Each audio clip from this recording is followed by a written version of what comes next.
The wind moved first, not loudly, not with warning, just a slow, cold pressure coming down from the plateau, crossing the old stone buildings, moving through the gaps in the walls, the way wind moves through places it has learned by heart. Eriadu's wind always knows where it's going. It has been crossing this city for longer than the city has existed. There is a fence at the edge of the administrative district, old iron. Eriadu iron, denser than standard, darker than you expect.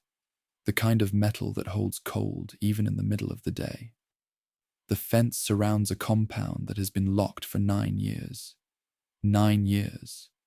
Not because it's dangerous, not because it's forbidden, but because no one, not the provisional government, not the regional committee, not a single administrator on this entire world, has been willing to be the person who decides what it is now. When a place belongs to someone powerful for long enough, when that person's name is built into the roads, into the infrastructure, into the way the shipping lanes bend around this world, like the galaxy itself learned to move around them. Their absence doesn't just leave a space, it leaves a question. And this fence, this cold Eriadu iron fence, is what a question looks like when no one is ready to answer it. This is not a story about a monster. It is not a story about a hero either. It is a story about what a man left behind in a city, in a doctrine, in an object, in the shape of decisions that outlived him by decades. And what happens to the people who have to live inside that shape without knowing who made it. His name will come, but not yet. First, the city. First, the wind. First, the weight of a world that was always harder than it needed to be, and the man it made. My name is Qymaen. I'm 31 years old. I have been working in this vault for 4 years. The mandate said 18 months. Mandates, I have learned, are written by people who have never actually opened an Imperial records crate. The vault sits in the heart of the administrative district, a building older than the Empire, older than the late Republic, older, possibly, than the version of Eriadu that most people think of when they think of this world at all.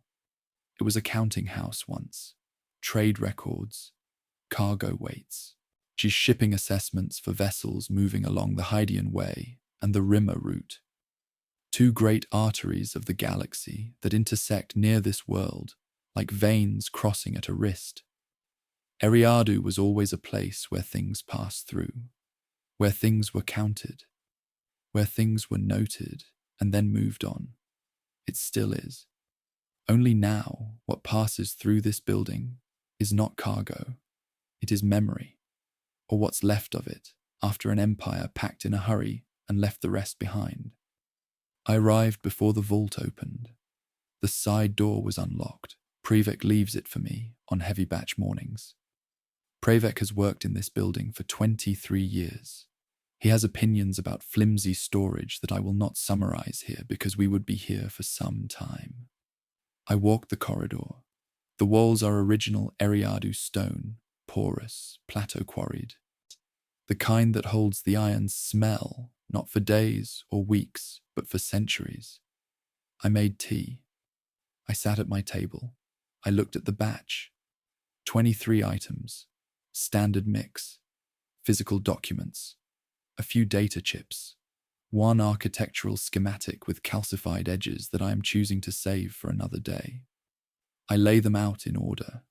This is what my old supervisor taught me. Dr. Seth, 30 years in archival work, 4 worlds, more recovered histories than most institutions will ever hold. She told me, my first week, before you categorize anything, look at it. Just look. Because the moment you decide what something is, you stop seeing it as itself and start seeing it as an example of a category. And the categories, she said, were invented by people who weren't thinking about this specific thing. Dr. Seth retired 6 months ago. I think about her almost every morning. I was on item 11 when I found it. It didn't announce itself. Nothing important ever does. It was a personnel file. The paper was actual paper, not plastifilm, not flimsy plast, paper. The color of it was the particular cream that paper becomes when it has been stored correctly for a very long time. Not yellow, not brittle, not damaged, just old. The format was wrong, not damaged wrong, but old wrong. The Republic used 3 personnel file formats in its final century. This was the first, the earliest, the one they stopped using before I was born, before my parents were born, before most things I take as permanent existed in their current form. I looked at the entry date. I did the math. 60 years. This file was 60 years old. I set down my tea and I read it. The name was obscured, not cut, not burned, not deliberately removed by someone protecting something. Just a seal had been placed over it once, and when the seal was removed, it took the ink with it. This happens. History is full of names that were almost legible and then weren't. So I read what remained. A young officer, early career, assigned to the Outland Region's security force, the Republic's Outer Rim peacekeeping structure, underfunded, underlorded, staffed by regional officers from regional worlds, because local people, the Republic believed, understood local problems. Whether this was wisdom or simply an elegant way to avoid spending credits on the Outer Rim while still appearing to govern it, I have my suspicions. 3 early assignments, standard patrol routes along trade corridors I recognized from last month's shipping maps. 1 commendation. For what, exactly? The record uses the phrase, demonstrated superior assessment, which is the bureaucratic way of saying did something impressive that we're not going to describe specifically. Official documents speak this way when they mean something precise, but prefer not to commit to it in writing. 1 transfer request, approved. And then, at the bottom of the page, in handwriting that did not belong to the official record, 4 words. Eriadu. Remembers where he's from. 4 words. I read them 3 times. I don't know who wrote them. I don't know when. I don't know whether they were meant as a commendation or as a careful warning, dressed up in neutral language. Some people remember where they're from, and it keeps them grounded. Some people remember where they're from, and it hardens into something else. A certainty, sheer sense of private authority, a belief that their specific origin equipped them to understand what softer worlds could not. 4 words is not enough to know which this was. 4 words is not enough, but it's what survived. And in this work, in this vault, on this iron-smelling world, in this grey morning with the plateau wind pressing through the old stone walls, you learn to read in the shape of what's missing. You learn that the absence of a name is still information. You learn that 4 words written in someone's hand at the bottom of a 60-year-old file sometimes carry more truth than the 20 pages of official documentation above them. I looked out the window. The administrative district lay below. Straight lines, deliberate intersections. Sheer buildings spaced at measured intervals by someone long ago who had a plan and implemented it with precision. The plan is still visible. That is the thing about this city. The plans are always still visible. You just have to know what you're looking at. And beyond the district, at the edge of the window's reach, the plateau, the Carrion Plateau, the fence. There were children at the fence, 5, maybe 6, small from here, just figures in the grey morning light, standing the way children stand when someone has dared someone else, and no one has quite moved yet. They weren't going in. They never go in. I have watched this more times than I can count across 4 years of mornings in this reading room. Children come to the fence. They stand at the edge. They look at the space beyond, the overgrown paths, the sealed building, the wilderness growing slowly back into something that was once deliberate, and then they leave. I don't know what they're looking for. Probably they don't know either. But the compound has a weight to it that travels through the fence, that travels across the distance, that arrives even in a vault window as something felt rather than named. Somebody was here. Something was built here. The ground remembers even when the people above it have not decided what to do with the memory. The tallest child reached out and touched one of the iron fence posts, just resting their hand there, not gripping. The way you touch something when you're not sure if it's as real as it looks. After a long moment, they took their hand back, said something to the others. The group turned, walked back toward the district, back toward the straight streets, the deliberate intersections, the infrastructure of a plan made long before any of them existed. The fence stood in the grey light. The compound behind it, locked, overgrown, unresolved, held whatever it holds. I picked up my stylus. I began to log the file. Personnel record, Republic era. First standard format. Entry date, approximately 60 years prior. Condition, good, minor seal damage, name obscured. Handwritten annotation, author unidentified. I paused. I wrote 4 words at the bottom of the page.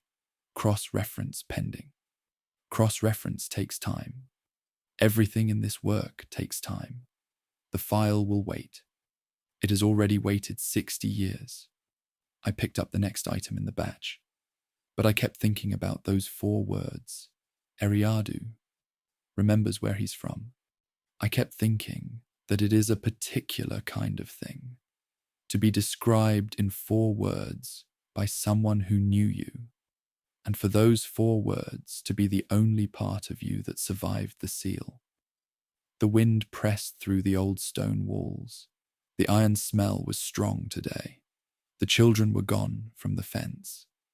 The space behind it remained, empty, unresolved, patient in the way that only places can be patient, the way that only iron soil ground holds things long after everything else has let go. 8 months after Yavin, a lieutenant named Qymaen Threst was given an assignment nobody wanted, not because it was dangerous, not because it was complicated, but because of whose name was on the door. The Empire, in the months after Yavin, was doing what large institutions do when something they believed was permanent turns out not to be. It was reorganizing, quietly, quickly, with the particular efficiency of an organization that does not want to appear as frightened as it actually is. Office spaces were being reallocated. Personnel files were being reviewed. The administrative infrastructure of the Death Star project, which had consumed an extraordinary amount of Imperial real estate, both physical and bureaucratic, was being folded back into the larger apparatus. Someone had to clear the offices. Someone had to catalogue what was left. Someone had to be the person who opened the door, walked into the space where someone significant used to exist, and made an official list of what remained. Lieutenant Qymaen Threst was that someone. I found his deposition in a transfer packet that arrived at the vault 3 weeks ago. It was not filed under Tarkin. It was filed under Imperial Administrative Transition Records, Coruscant District 7, post-Yavin reallocation, which is either a very careful way of labeling something sensitive or a very mundane way of labeling something that no one thought was sensitive at all. I genuinely cannot tell which. That ambiguity, that specific uncertainty about whether something was deliberate or simply bureaucratic, is, I have learned, the texture of almost all imperial record-keeping. Threst's account is 7 pages. 7 pages, written in the precise, compressed language of a military officer who was trained to report, rather than to reflect. Subject, verb, object. No interpretation, no emotional register, no indication of what the writer felt while the writer was writing. This is standard. This is how military depositions work. The training is so thorough, so deeply embedded, that most officers, even years after they stop serving, still write this way when they're describing something official. Subject, verb, object. It's almost a dialect. I have read a great many of these documents, and I have learned slowly, across 4 years of reading military accounts, that the emotion is never gone. It's just compressed, pushed into the spaces between sentences, sheer into what isn't said between one object and the next, into the small breaks in the pattern, the moments where the format slips, where a sentence runs slightly longer than it should, where a word appears that is not quite the word a purely formal account would choose. These are the moments I look for. Threst has one. I will get to it. He begins with the assignment itself. Received orders 0600 hours, 8th month post Yavin. Assigned personal quarters and office spaces. Grand Moff, Tarkin, Imperial Center, Coruscant. Purpose: inventory and clearance for administrative reallocation. Team: Self, Specialist Adre Voss, Specialist Conlon Dree. 3 people. For 1, Grand Moff's office. I note this. 3 people seems, for a man who commanded the largest weapons platform in galactic history, like a small number. But then, he was gone. The office was just an office now. 3 people was enough to make a list. Threst describes the quarters first. Standard senior officer configuration. Private sleeping quarters. Sitting room, a small workspace separate from the main office. He lists the personal effects with the same precision he would use for inventory in a cargo hold. Clothing items, 12. Personal correspondence, none present. Books, actual printed volumes, 4. No titles recorded as the items were standard Imperial reference texts. He notes what was absent as carefully as what was present. No personal images. No items suggesting family connection. No decorative objects. Quarters consistent, he writes, with long-duration travel accommodation. No indication of permanent personal habitation. I read that line twice. No indication of permanent personal habitation. Tarkin had been Grand Moff for years by the time of his death. His office was on Coruscant, the imperial capital, the center of everything. And it looked, according to the officer who catalogued it 8 months after Yavin, like someone was staying there temporarily, like someone who had not unpacked because they were not planning to stay long. Or, and this is the other reading, the one I keep returning to, like someone who had decided long ago that permanent habitation was not a category that applied to them, that wherever they were was simply where they were until the work moved them elsewhere. The office is where Threst becomes more careful, not less precise, more careful. There is a difference. Office consistent with senior command designation, standard Imperial configuration, desk, regulation dimensions, terminals, 2, and both wiped and locked per standard security protocol, document storage cleared, personal effects, minimal. He lists the minimal personal effects, a commendation plaque, a regional map of the outer rim with certain sectors marked in a notation system Threst says he did not recognize. One item he describes as a decorative model, appears to be a vessel of Old Republic design. Material unknown, condition excellent. One item, and here the sentence structure changes slightly, becomes fractionally more deliberate. One pair of code cylinders, non-regulation. He describes them carefully, more carefully than he described almost anything else. Code cylinders, one pair, non-regulation length, approximately 12% longer than standard specification. Material, non-standard. Appears to be native Eriadu iron rather than standard Imperial Durasteel. Markings, standard authorization format. Content encrypted per rank level security. Condition, excellent. And then, one more line. Note, one cylinder missing from pair. One cylinder missing from the pair. He doesn't speculate about where it went. That's not what military depositions do. He simply notes the absence, logs it, moves on. But I read that line and I think about Yavin. I think about what Tarkin was carrying when the Death Star was destroyed. I think about the fact that Grand Moffs, in full formal uniform, on the bridge of their flagship, carrying out an operation they believed would define the Empire's authority, carry their code cylinders, always. The cylinders are authorization. They are identity. They are the physical proof of what you are permitted to do and who you are permitted to be. He was carrying one. The other was in the office. And the office one is what Threst found. He describes it as the only item. And this is his exact phrasing, which I have read several times to make sure I am not adding what isn't there. The only item in the office that appeared to belong to a person rather than to a rank. I want to stay with that for a moment. A person rather than a rank. Threst, a military officer, a man trained to record rather than reflect, chose those words. He could have written non-regulation personal item. He could have written anomalous personal effect. He could have written almost anything neutral. Instead, he wrote, belong to a person rather than to a rank, which means that Cavan Threst, standing in that office, holding that cylinder, felt something. Something he didn't have the bureaucratic language for. Something about the specific materiality of Eriadu iron. Denser, darker, heavier than it should be.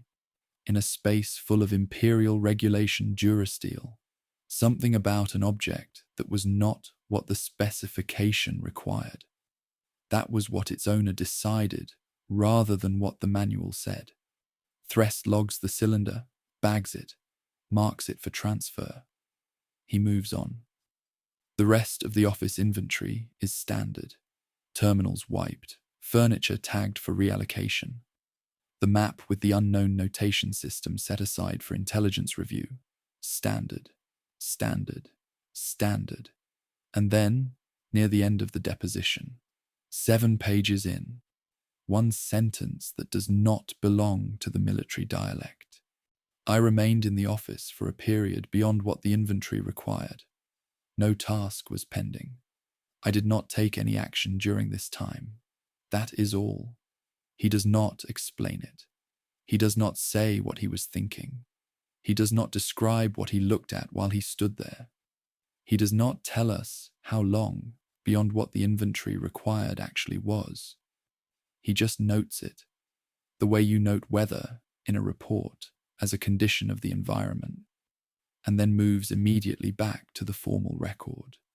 Following completion of inventory, all items were transferred per standard reallocation protocol. I read that sentence 4 times. I remained in the office for a period beyond what the inventory required, and I thought about what it means to stand in an empty room where someone powerful used to be, someone you served, just someone whose decisions shaped the work of every day you showed up, and not know how to leave. Not because you're afraid, not because there's more to do, but because something in the room has not finished with you yet. or because you have not finished with something in the room. I don't know which it was for Threst. He didn't say. This is the point where I have to name the question that sits at the center of all of this. The question that brought me here. Not to Eriadu specifically, not to this vault, not to this deposition, but here, to this work, to this subject, to 4 years of reading everything that survived him. Did he know? Standing on the observation deck above Alderaan, watching what the Death Star was doing, watching what could not be undone from the moment he gave the order. Did he know that it could not be undone? And if he knew, was it conviction? A genuine belief that this moment, this demonstration, this singular act of catastrophic force would accomplish what he believed it would accomplish, would end the need for further force, would establish the baseline, would produce the stability he had spent his entire career building toward? Or was it something else? Something quieter and harder to look at directly. Something that has no good name in the formal record. The particular exhaustion of a man who had been building towards something for decades and reached the moment that required him to do the thing he had built toward and simply stopped caring whether it worked. I cannot answer this. I want to be clear about that. I have read everything that survives him, every order, every commendation, every administrative record and policy document and personnel assessment and transfer memo.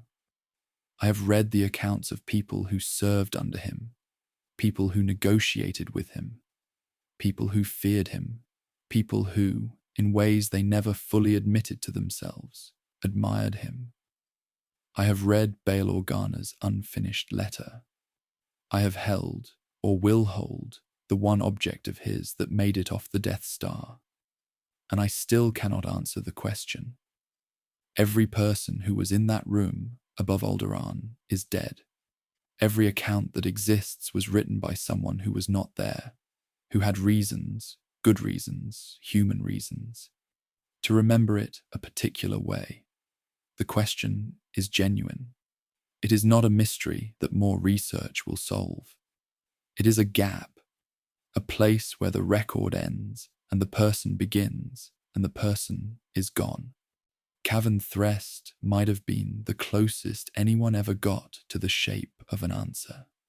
Not because he knew, not because he could tell us, but because he stood in an empty office for longer than he needed to, without any task pending, without any action, and felt something he couldn't name and didn't try to, and then wrote it down anyway, in 7 words, in the middle of a formal deposition, because some part of him needed to record that it had happened. I remained in the office for a period beyond what the inventory required. He got close. He still couldn't reach it. None of us can. The last line of Threst's deposition is about the light. Upon exiting, I deactivated the office lighting prior to departure. Single sentence. End of the formal record. I read it and I stopped, because there was no requirement to turn off the light. The reallocation team would be in the next day. The office was not being sealed. There was no security reason, no protocol, no instruction that made turning off the light a necessary act. Threst turned off the light because it felt wrong to leave it on. Because leaving the light on in an empty room that belonged to someone who was not coming back felt like something, and he couldn't say what. So he turned it off. The code cylinder was logged, bagged, and transferred 8 months after Yavin. It passed through 4 other hands before it arrived on Eriadu. It is in this vault, in a crate I have not opened. I know it is there. I will return to it. But tonight, I keep thinking about the light. I keep thinking about Threst standing at the door of an empty office on an imperial capital that was already, though nobody was saying it aloud yet, beginning to understand what Yavin actually meant. and reaching back to turn off a light he had no obligation to turn off, because walking away from a space like that without doing something felt like a kind of carelessness he wasn't capable of. I understand that. I think most people would if they let themselves. The careful attention to a small, unnecessary act in the presence of a large, unanswerable absence. Outside, the vault is dark. The administrative district has quieted for the night. Somewhere at the edge of it, the compound fence holds its shape in the dark. The same iron, the same weight, the same unresolved patience. And the space beyond it waits for a question that nobody has figured out how to ask yet. I turned off the light in the reading room before I left tonight. There was no requirement. It just felt wrong to leave it on. I know his name now. I found the cross-reference yesterday afternoon, a secondary personnel index, Republic era, that still had the full entry the primary file had lost when someone removed the seal. The name was there, clear, legible, waiting in a secondary index the way names sometimes wait. In the place nobody thought to check first. Wilhuff Tarkin, born on Eriadu. Of course he was. I sat with the name for a while before I did anything else. Not because it surprised me. I had suspected by the end of yesterday, I mean.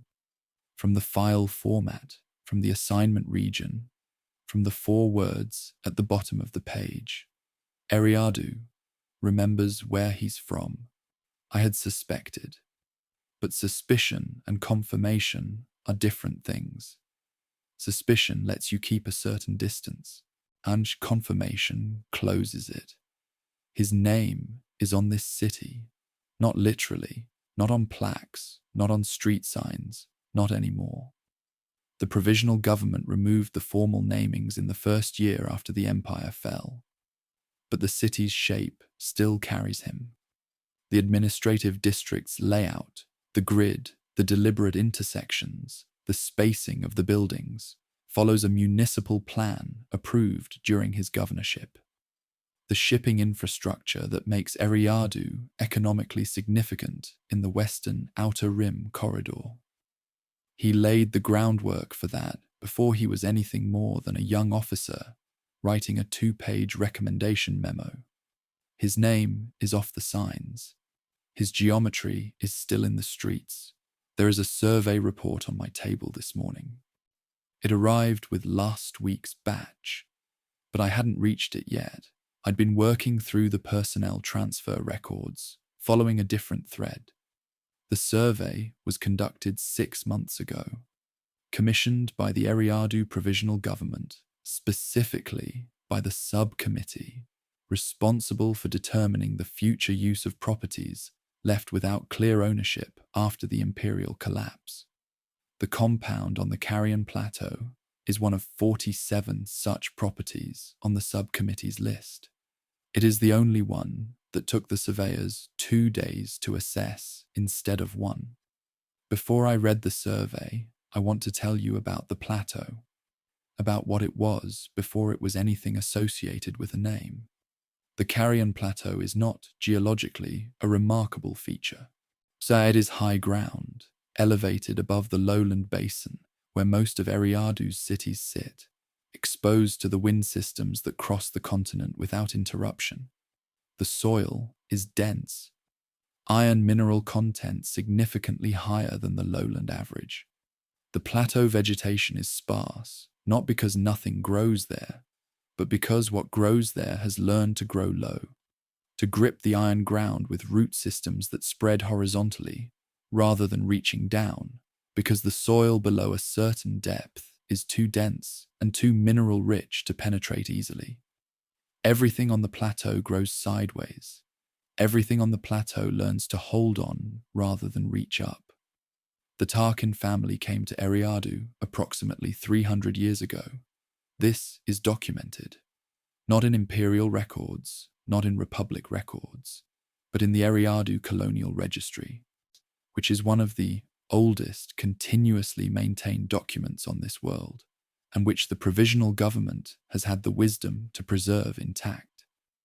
The early Tarkins were part of a settlement wave that came to the Outer Rim in the period when the Republic was encouraging expansion along the Rimmer trade route.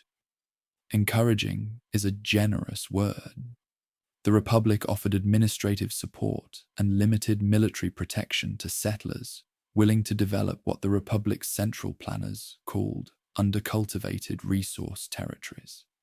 What the settlers found when they arrived on Eriadu was a world that was not undercultivated.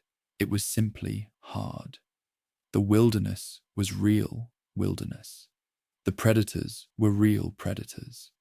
The weather systems that swept across the plateau were not the kind that could be waited out comfortably in a temporary shelter. The early settlement mortality rate was significant. The Tarkins were among the families that stayed. By the second generation, they had established a working compound on the plateau's eastern edge. Not because the plateau was the most hospitable location.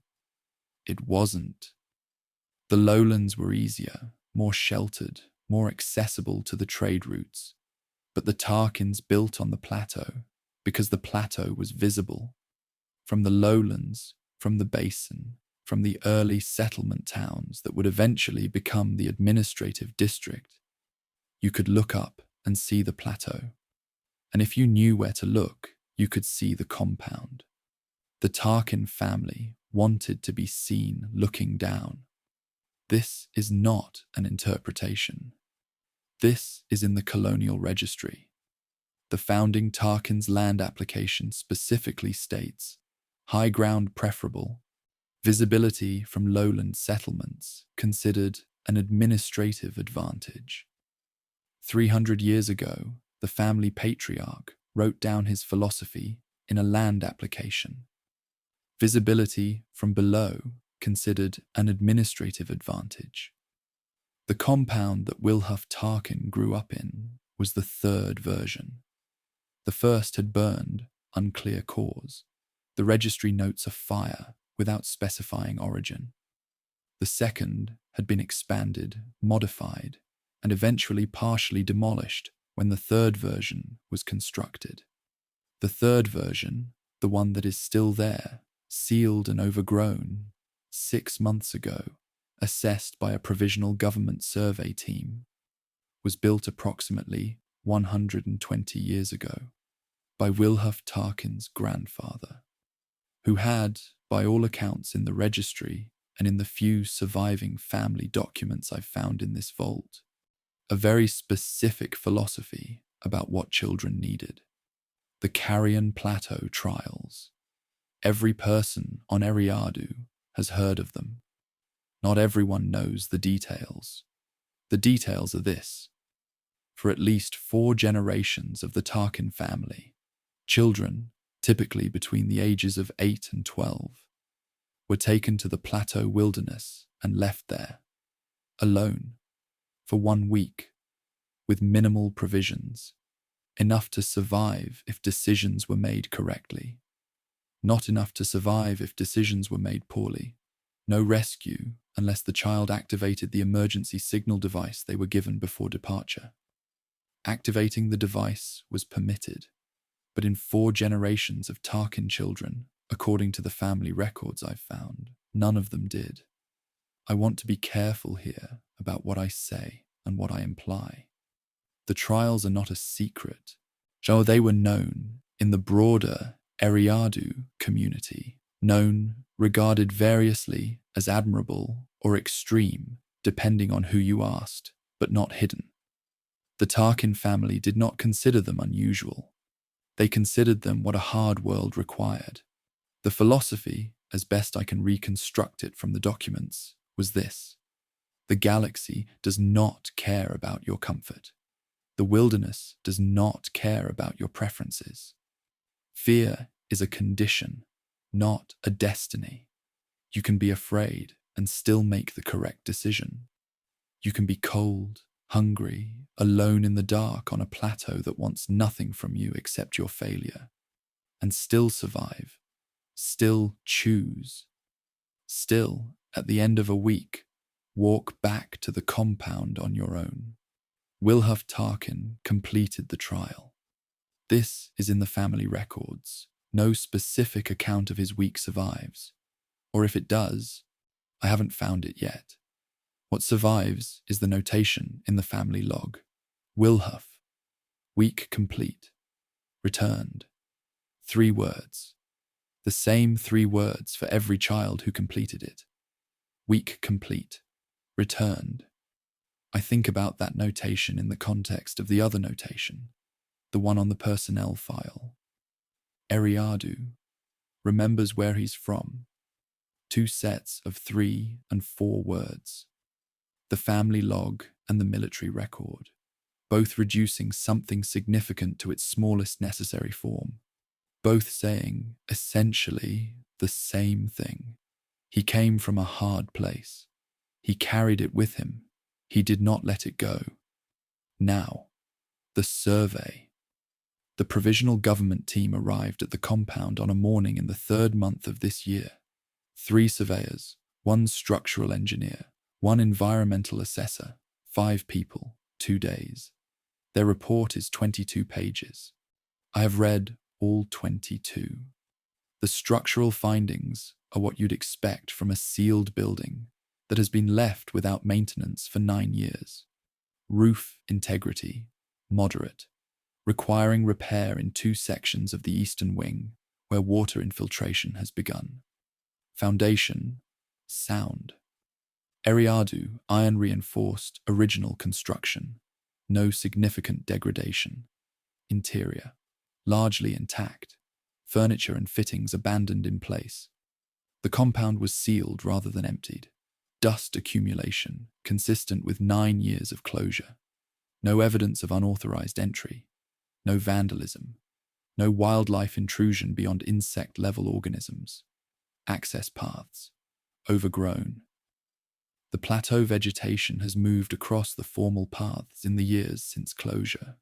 The low, lateral root systems have crossed the stone walkways, cracked several sections, begun the slow process of reclaiming the ground the compound's construction displaced them from. The environmental assessment is more interesting. The assessor, a woman named Tovi Rel, based on the signature, notes the soil composition with a precision that suggests she found it genuinely remarkable. Iron content in surface soil, significantly above regional average. Subsurface density, consistent with plateau geological profile, but elevated even relative to surrounding plateau terrain. She notes that the compound was built on the densest iron mineral ground on the eastern plateau face. Not accidentally. The Foundation excavation records, which she found in the compound's own stored documents, still in a filing cabinet in the compound office, show that the builder specifically selected this ground after testing multiple sites. He wanted the densest ground. He built on the heaviest soil he could find.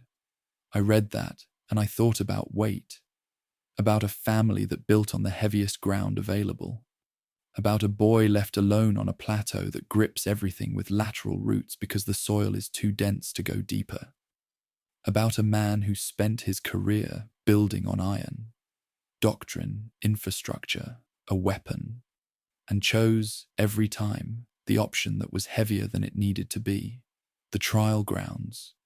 The wilderness area beyond the compound fence, beyond the interior fence, the one that marks the edge of the maintained compound grounds and the beginning of the plateau proper. The surveyors describe it in the environmental assessment.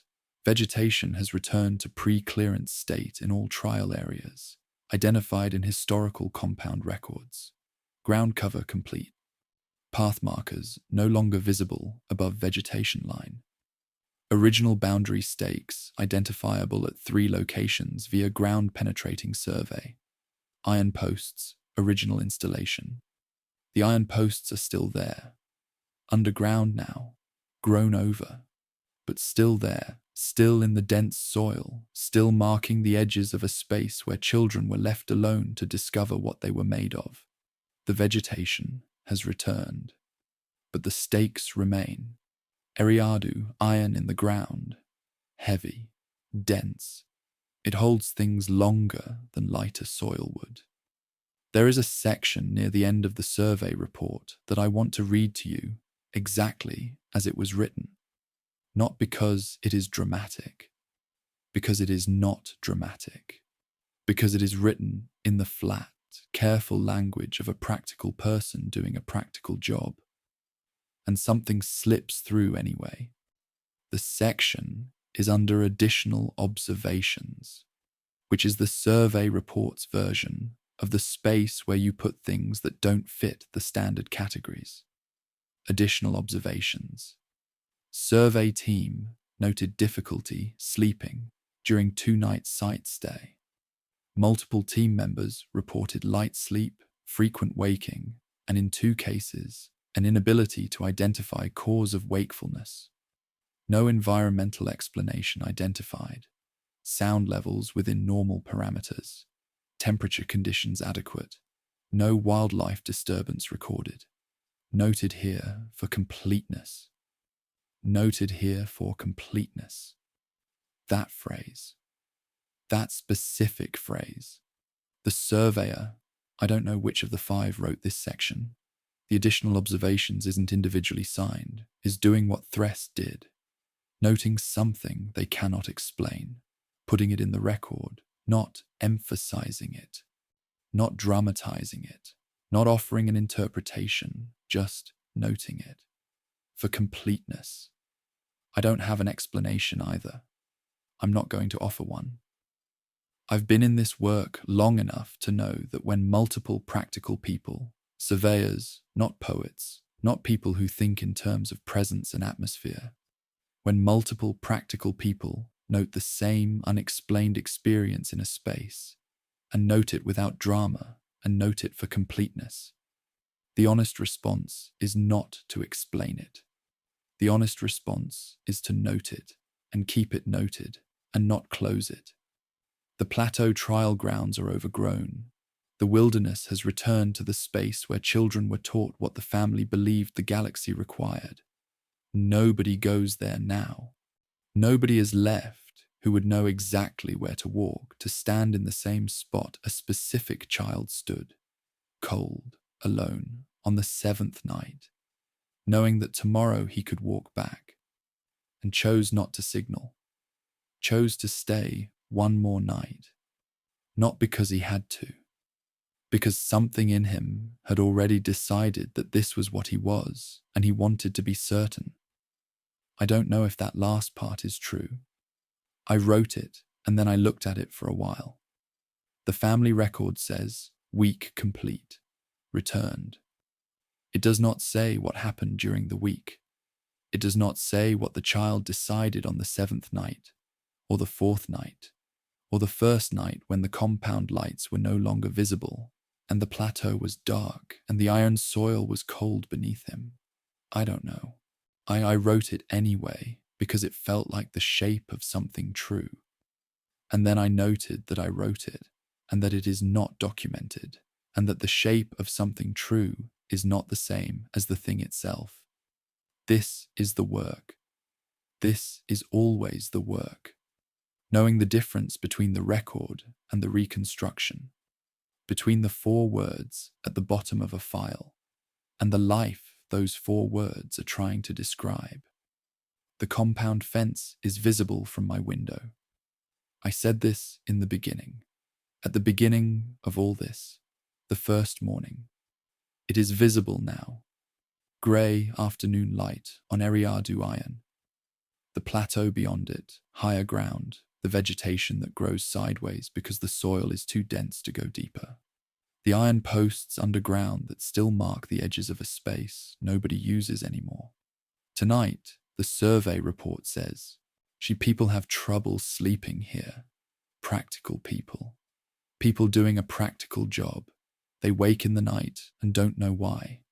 They note it for completeness and move on. I will move on too. Tomorrow there is more to read. A letter that was never sent. A draft found in Alderaanian records.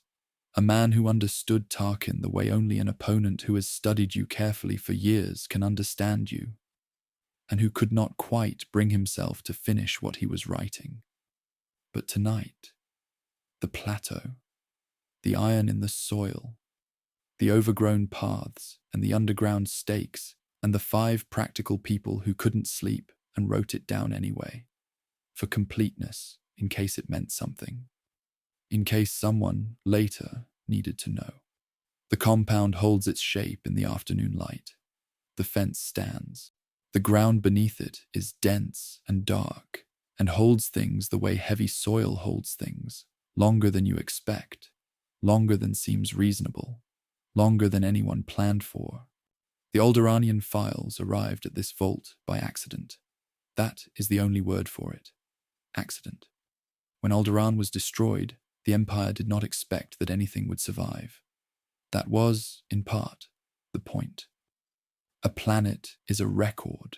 It holds its people, their institutions, their documents, their accumulated memory of who they were and what they believed and what they were building toward. Destroy the planet. The Empire understood this clearly. And you destroy the record. You destroy the argument. You destroy the evidence that the argument ever existed. What the Empire did not account for was the Alderaanian diplomatic practice of maintaining off-world copies of mission records. Not all records, not the personal files, not the private correspondence, not most of what made Alderaan what it was, but the diplomatic mission records, the files of the Alderaanian Senate delegation, the records of formal and informal diplomatic contacts. Those were routinely copied to a secondary archive on a neutral world as part of a practice the Alderaanian diplomatic corps had maintained for generations, in case of emergency, in case something happened to the primary records, in case. The Alderaanian diplomatic corps had not imagined the specific emergency that eventually occurred. No one had. But the practice meant that when the planet was gone, the secondary archive was not. It sat on a neutral world for 3 years, through the height of imperial power, through the rebellion, through Endor, maintained by a single archivist who was Alderaanian by birth, and who had been off-world when the planet was destroyed, and who spent the years afterward doing the only thing she could think to do with her grief, maintaining the archive, keeping the record. Her name was Thana Voss. She is not a famous person. She should be. After Endor, the New Republic began the work of distributing Alderaanian records to institutions that could house and maintain them. The Eriadu Vault received a portion, a small portion, because one of the provisional government's early administrators had Alderaanian family connections and made the request personally. The records arrived in 6 sealed cases. They have been in this vault for 2 years. I am the first person to open them. Most of what the cases contain is what you would expect from a diplomatic mission archive. Formal dispatch records, meeting minutes, position papers, the careful, official language of people representing a world's interests in a body, the Imperial Senate, that had less power every year and knew it. I have been working through the cases slowly, in parallel with the other batch work. This morning, I opened case 4, and I found, between a stack of formal Senate position papers and a set of meeting minutes from a commerce subcommittee, a document that was not either of those things. It is not on diplomatic flimsy. It is on personal notepaper, the kind a person keeps at a private desk for private use. Alderaanian paper, a specific cream color I've come to recognize from the other personal items in the Alderaanian collection. Slightly warmer than Republic standard, slightly thicker. The kind of paper that is made to last. The kind of paper you use when you're writing something you think might matter. There is no addressee, no salutation, no dear anyone. It begins mid-thought. The way you begin, when you are not writing to someone, but writing at something, working through it by putting it into words, because your mind will not leave it alone. The handwriting is careful at the top of the page and becomes slightly less so as it continues. The way handwriting changes when the writer's attention shifts from the act of writing to the thing being written. At the bottom of the page, mid-sentence, it stops. The signature is at the top, which is unusual. Some people sign first and write after. It's a habit, a particular kind of personal notation style. The signature reads, B. Organer. I set the document down. I picked it back up. I read it.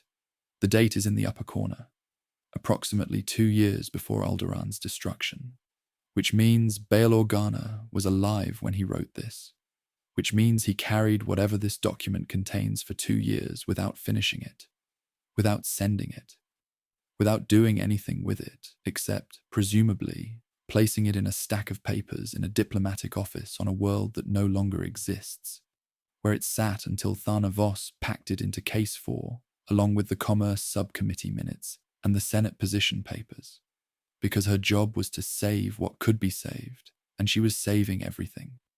He begins by describing a room, a Senate reception. He doesn't name it specifically. The notation style suggests he knew which one he meant and didn't need to explain it to himself. He describes the room the way someone describes a room when the room is not what they actually want to talk about. Briefly, functionally, as a container for what matters. The usual gathering, the usual faces, the performance of normalcy that everyone at these events has perfected and that everyone finds exhausting. And then, he was across the room. He doesn't name him either. Not at first. He just says, he. The way you refer to someone when they are so present in your thinking that their name feels redundant. He describes the way this person moved through the room. Not mingling, exactly. Moving. Attending. The way someone attends a room when they are gathering information rather than seeking conversation. He describes the quality of attention. When he looked at you, and he looked at everyone, briefly, once, it was the look of someone who had already formed an assessment and was simply confirming it. And then Organa writes a sentence that made me stop reading and look out the window for a moment before I continued. I have been in rooms with frightening people my entire political life. Most of them are frightening because of what they will do to keep what they have. He was frightening for a different reason. He pauses here in the document, or what looks like a pause, a small space in the text where the pen was lifted and set down again in a slightly different position. Then, I have spent years trying to understand the people who built this empire. Most of them I can account for. Ambition, fear, ideology as a mask for simpler motivations, the usual human arithmetic. He is not that. He is not that. I read that sentence several times.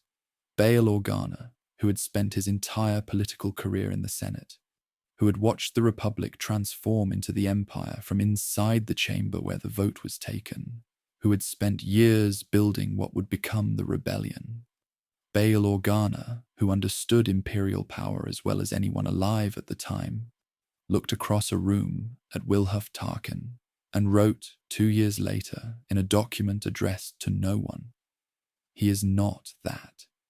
He explains what he means, slowly, carefully.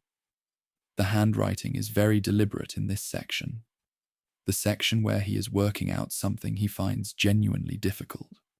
Most of the people who serve this empire have made a calculation. They have decided that the cost of opposing it exceeds the benefit. Or they have decided that the empire, whatever its methods, produces outcomes they can live with. Or they have simply stopped thinking about it, which is its own kind of answer. He has not made that calculation. Or rather, he has made it and arrived at a different place than calculation usually leads.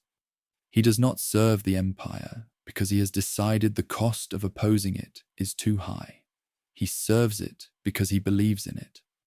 I want to be precise about what Organa means here, because I have read this section many times now, and I think it is easy to read it wrong. He is not saying Tarkin believed in the Emperor. He is not saying Tarkin was a true ideological loyalist in the way that some Imperial officers were. Men and women who had absorbed the Empire's mythology about order and stability and the weakness of the Republic and believed it wholesale. He is saying something more specific and more disturbing. He believes, Organa writes, that what the Empire is doing is the correct response to what the galaxy actually is, not what the galaxy should be, not what it could become, what it is. He has looked at the galaxy without sentiment, at the corruption of the Republic, at the failure of democratic institutions to maintain order at the scale required, at the 1,000 small violences that happened in the spaces between Senate sessions that the Senate never reached. And he has decided that the galaxy requires what the Empire provides. He is wrong, but he is wrong after having looked at the same evidence I have spent my life looking at, and reached a different conclusion. This is the part that stops me. Every time I read it, it stops me. Organa is not arguing that Tarkin is right. He is arguing that Tarkin looked, that he actually examined the evidence, the failures, the corruption, the genuine inability of the Republic's structures to function at the scale the galaxy required, and chose his response to it with open eyes. The response was catastrophically wrong. The methods were unconscionable. The conclusion Tarkin reached, that centralized fear was the necessary architecture of a stable galaxy, was a conclusion that destroyed Alderaan. Organa knows all of this. He is not excusing it. He writes plainly, I will oppose him until one of us is no longer capable of it. But then, the sentence that the narrator notes twice, because it is worth noting twice. There is something more honest in a man who looks at what he's doing and believes it necessary than in a man who does it without looking at all. I find this honesty more frightening than its absence. I am not sure what that says about me. The draft ends there, mid-thought, not at the end of a sentence, at the end of an idea that was still being formed, as if Organa wrote himself into something he didn't know what to do with, and stopped, as if the thing he had been working toward in the writing was not the conclusion he had expected to reach when he started, as if he sat back and looked at what he had written and decided he was not ready to finish it. The document was never sent. I note this. I note it again. Because the fact of its not being sent is as significant as everything inside it.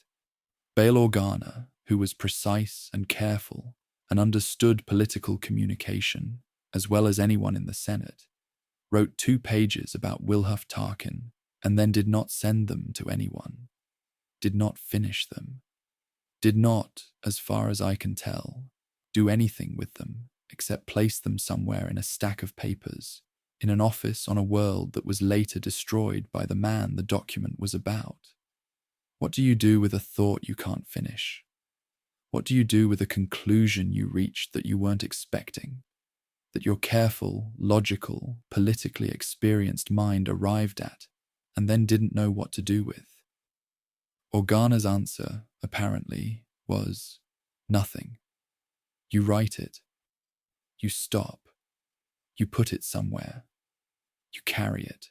And I have been thinking about the word honest since I read this document this morning. Organa uses it as a compliment that he immediately qualifies, as something that frightens him more than its absence. Honesty about something terrible is not the same as that terrible thing being acceptable. But Organa is making a different point. He is saying, Most of the people who do terrible things do them without looking. They do them inside the comfortable fog of bureaucratic distance, or ideological abstraction, or simple incuriosity about what their instructions actually produce. Tarkin, in Organa's assessment, did not have that fog. He looked at what he was doing. He understood what it produced. He continued anyway because he had decided it was necessary. This is not a defense. I want to be clear. Organa is not defending him, and I am not either. But it is a distinction, and the distinction matters because it changes the question. If Tarkin did what he did without understanding it, without looking, without genuinely comprehending what the Death Star above Alderaan would accomplish, then the question is about a man who didn't see clearly. But if Tarkin did what he did with full comprehension, if he looked and understood and continued, then the question is something harder. Then the question is about a man who saw everything and chose. Which brings me back to the question I named in Chapter 2, the one I said I cannot answer. Did he know it could not be undone? And if he knew, was it conviction or exhaustion? Organa's document does not answer this either, but it changes the shape of it. Because if Organa is right, if Tarkin was genuinely honest, in Organa's specific sense, about what he was doing, then exhaustion seems wrong. A man who has stopped caring whether it works does not look carefully at what he is doing. He doesn't need to.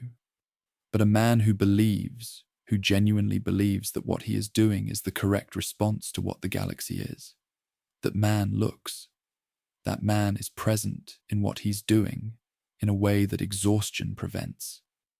That man gives an order above Alderaan, not because he has stopped caring whether it works, but because he believes, with complete attention, that it will. I don't know if this is worse. I have been sitting with this document long enough today that I'm not sure I'm thinking clearly anymore. There is a particular kind of fatigue that comes from spending time with a subject that does not resolve, where the more you understand, the more precisely you can identify the thing you cannot reach. And I am feeling it now. The document is in my hands. Alderaanian paper, the warm cream colour, the thick stock, made to last. In the lower right corner, below where the writing ends, below the mid-thought stop, there is a mark, not a word, just a mark. The kind a pen makes when it is set down on the paper and then picked back up without writing. The kind of mark that means, I was here. I sat with this. I did not know what to do next. Bail Organa sat with this for 2 years and did not finish it. He was on Alderaan when the planet was destroyed. He never came back to the document. He never sent it. He never resolved it. He never arrived at whatever conclusion he was writing toward. The mark at the bottom is where he stopped. It is the shape of a thought that was never completed. I place the document carefully in the conservation folder. I log it. Personal notation, B. Organa, undated draft, Alderaanian diplomatic mission records, case 4. I note its condition. I note its content category. Informal personal reflection, political correspondence, incomplete. I note, because I should. Never sent. Never completed. Outside the window, the administrative district is moving into afternoon. The plateau is visible, high ground, the plateau wind crossing the lower city on its way from somewhere to somewhere else.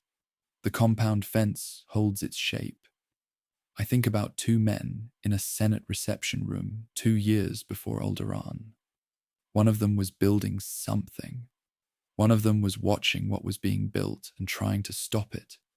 They were on opposite sides of the most important question of their era. And the one who opposed him, the one who was right, whose opposition was righteous and ultimately contributed to the Empire's fall, wrote a document he could not finish about the man he opposed that ends on the word me. I am not sure what that says about me.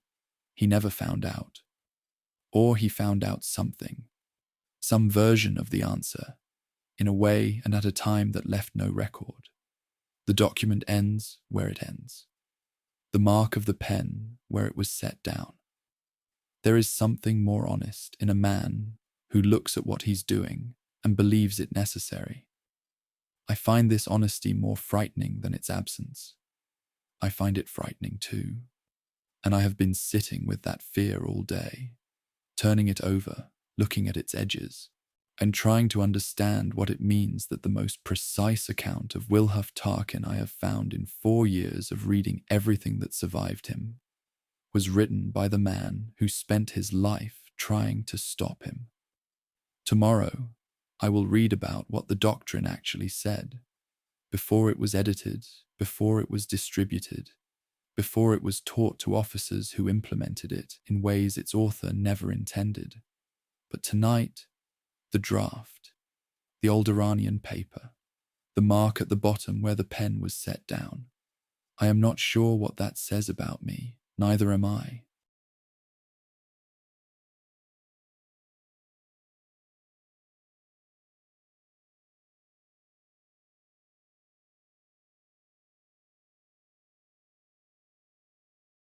I want to tell you about a memo, 2 pages, Republic bureaucratic format, formal language, careful structure, the precise and measured tone of someone who has learned to make an argument without appearing to argue. It is not a dramatic document. It does not read like something that mattered. It reads like exactly what it is. A young officer's administrative request, routed through the correct channels, addressed to the correct authority, asking for a specific and relatively modest thing. The elevation of Eriadu's administrative designation from regional waypoint to full sector capital. 2 pages. Filed in the correct format. Routed correctly. Approved. I found it this morning in a bundle of late Republic administrative records, infrastructure planning documents from the period when the Republic was still, in theory, governing the Outer Rim. In theory. The bundle was unremarkable. 43 documents, most of them exactly what they appeared to be. Routine administrative traffic, the paper metabolism of a government trying to manage more territory than it could actually see. The memo was document 31. I almost missed it. The author's name is in the top right corner. W. Tarkin, Junior Officer, Outland Regions Security Force.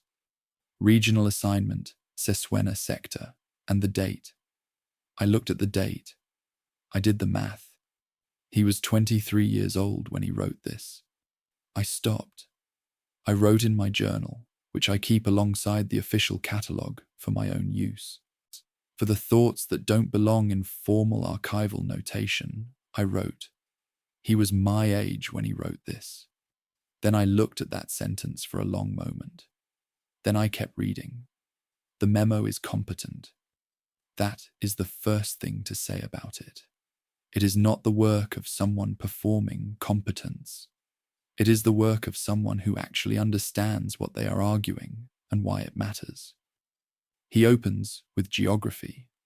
Eriadu occupies a position at the intersection of the Hedian Way and the Rimmer trade route, 2 of the primary arterial corridors of Outer Rim commerce and military logistics. Current administrative designation as a regional waypoint underutilizes this position and creates inefficiencies in sector governance that compound over time. Standard opening, factual, hard to argue with. He moves to infrastructure. Elevation to sector capital designation would permit the development of administrative infrastructure commensurate with Eriadu's actual logistical significance.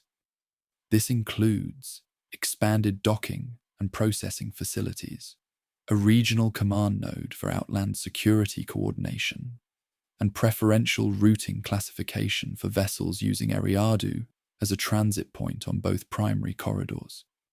He is not asking for much.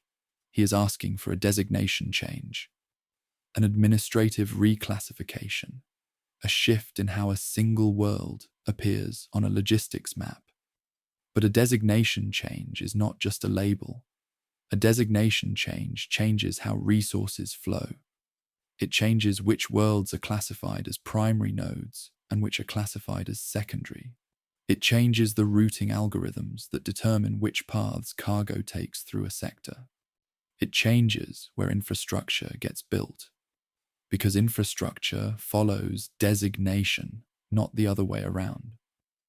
Because the decision to call a world a capital is the decision to build capital-level infrastructure there, which attracts capital-level traffic, which justifies capital-level investment, which makes the designation self-fulfilling over the following decades.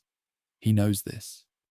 A 23-year-old writing a 2-page memo about his homeworld knows exactly what the designation change will actually produce. He is not naive. He is not simply asking for a label. He is building something. He just doesn't know yet what else he is building at the same time. The memo was approved. I found the approval notation in the administrative index, a single line. The relevant committee designation, a date 3 months after the memo was filed. Recommendation accepted. Eriadu elevated to sector capital designation. Siswena sector. 3 months. 1 line. A designation change that redirected the flow of commerce across the Western Outer Rim for the next 60 years. I want to show you what that looks like. Not dramatically, not as a revelation, just as a sequence of documents, the way consequences actually appear when you find them in an archive, one at a time, separated by years, not labeled as connected, because they aren't from inside the archive. The connection is only visible from a distance, from a position no single person in any of these documents ever actually occupied. Document 1, Republic Infrastructure Planning Report, Siswena Sector, approximately 5 years after the memo was approved. Eriadu Sector Capital Designation has resulted in the development of expanded transit facilities along both primary corridor access points. Current traffic volume exceeds initial projections by 32%. Recommend continued infrastructure investment to maintain throughput capacity. The traffic is already exceeding projections. The designation worked. More than he predicted. More than the committee expected. The corridor is becoming what the memo said it could be. Document 2. Imperial Logistics Assessment, Siswena Sector, approximately 20 years after the memo. Eriadu remains the primary logistical hub for Western Corridor operations. All major military supply routes for Outer Rim deployments pass through or adjacent to Eriadu transit infrastructure. Chi's sector capital designation is load-bearing for current operational planning. Load-bearing. That phrase. The infrastructure that a 23-year-old argued for in 2 pages is now, 20 years later, load-bearing, meaning the entire Imperial Western Corridor logistics system depends on it, cannot be removed without the system failing, cannot be replaced without rebuilding decades of routing from scratch. He is Grand Moff now. He oversees this infrastructure. He may not remember the memo, or he may remember it exactly, may have watched across 20 years as the thing he built at 23 became the skeleton of something much larger than he intended. I don't know. No record I've found addresses this directly. Document 3. New Republic Border Assessment, Outer Rim Western Corridor, approximately 1 year after Endor. This is where it becomes something else. Imperial remnant factions operating in the Western Corridor are utilizing existing transit infrastructure centered on Eriadu for supply and communication purposes. Infrastructure is of Republic-era origin, Imperial-era expanded. Current control disputed between three separate post-Imperial entities. The Empire has fractured. The Death Star is debris above Yavin 4. Tarkin has been dead for a year, and the infrastructure he built, that a 23-year-old argued for in a 2-page memo, is now the skeleton of 3 separate warlord economies in the Western Outer Rim corridor. I want to pause here, because I need to be precise about what I am and am not saying. I am not saying that Tarkin caused the post-Endor warlord period. The post-Endor warlord period had many causes. The sudden power vacuum, the fragmentation of Imperial command, the New Republic's early resource constraints, the existing loyalties and ambitions of Imperial officers who found themselves without central authority. I am not assigning him responsibility for that. What I am saying is that the shape those warlord economies took, the specific geography of their power, the routes they controlled, the choke points they held, was determined by infrastructure he created the conditions for.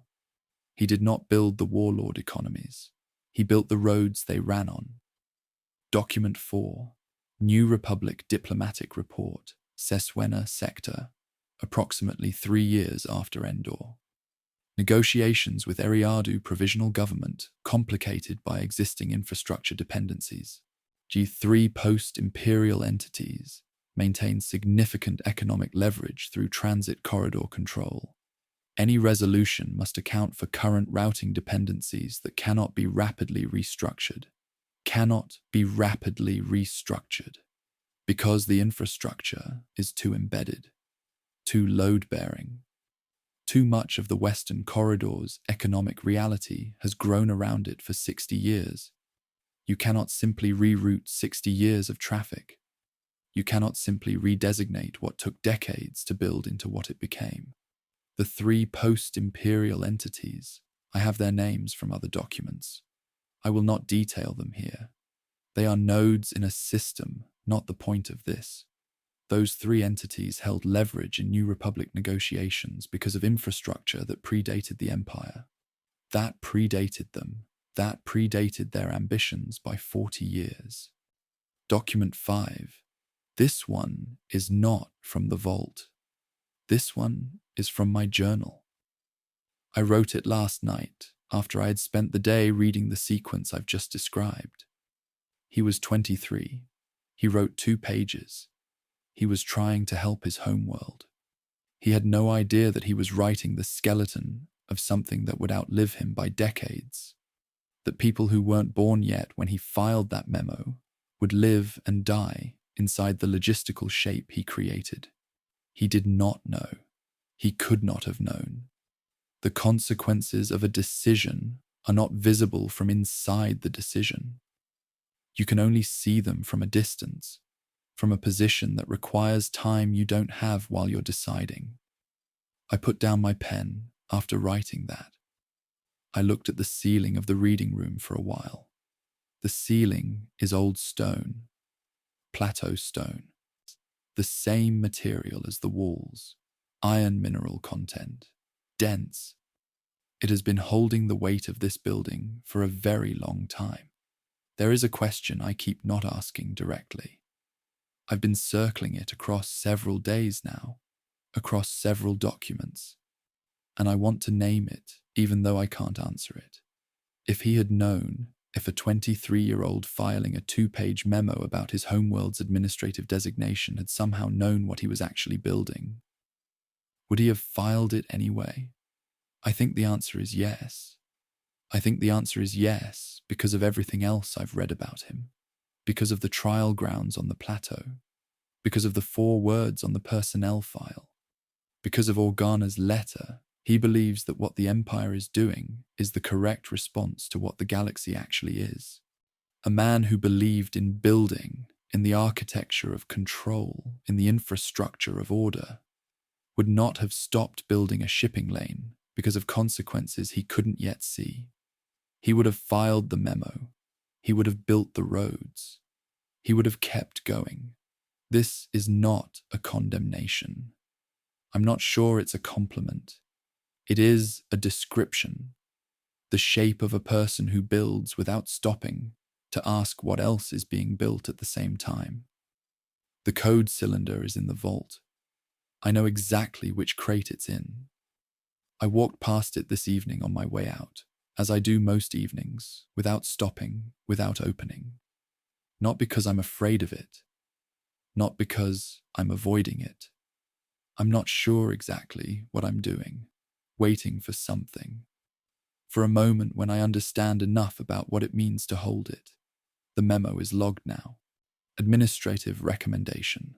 W. Tarkin, Junior Officer, Late Republic Era. 2 pages. Approved. I noted the date. I noted his age at filing, 23, approximate, calculated from the personnel file. I did not note what happened afterward. That is not what an archival log is for. The archival log records what the document is, not what it built, not what it became, not the warlord economies and the disputed corridors and the New Republic negotiations that happened in its shape decades later. Just 2 pages. Approved. He was my age when he wrote it. I have written nothing today that will be load-bearing in 60 years. I have logged 41 documents. I have added to a record that may help someone later understand something better. That is what I can do. That is the scale of it. Outside, the plateau wind moves through the administrative district along the street grid he helped design, through intersections that were placed deliberately at intervals that were calculated by a plan that is still visible in the city's bones if you know what you're looking at. The shipping lanes are invisible from here. They always were. They run through space, through the dark between worlds, through the calculations of navigators and traders, and now New Republic diplomats trying to restructure something too embedded to restructure quickly. Invisible, load-bearing, still running along the shape he gave them. The crate is in the vault. I walked past it. I kept walking. Tomorrow. There is a transfer manifest on my table this morning. Not one manifest. 6. 6 separate documents from 6 separate institutions spanning 9 years, each one passing a single object from one place to the next, like something nobody wanted to hold, but nobody wanted to be the one to put down. I have been looking for these since Chapter 2, since Threst's deposition, since the line, 1 pair of code cylinders, non-regulation. Note, 1 cylinder missing from pair. I knew the other one existed. I knew it had left Coruscant in a transfer crate.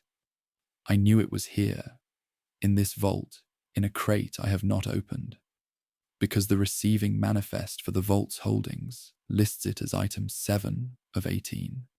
Code cylinder, single, non-regulation specification, provenance.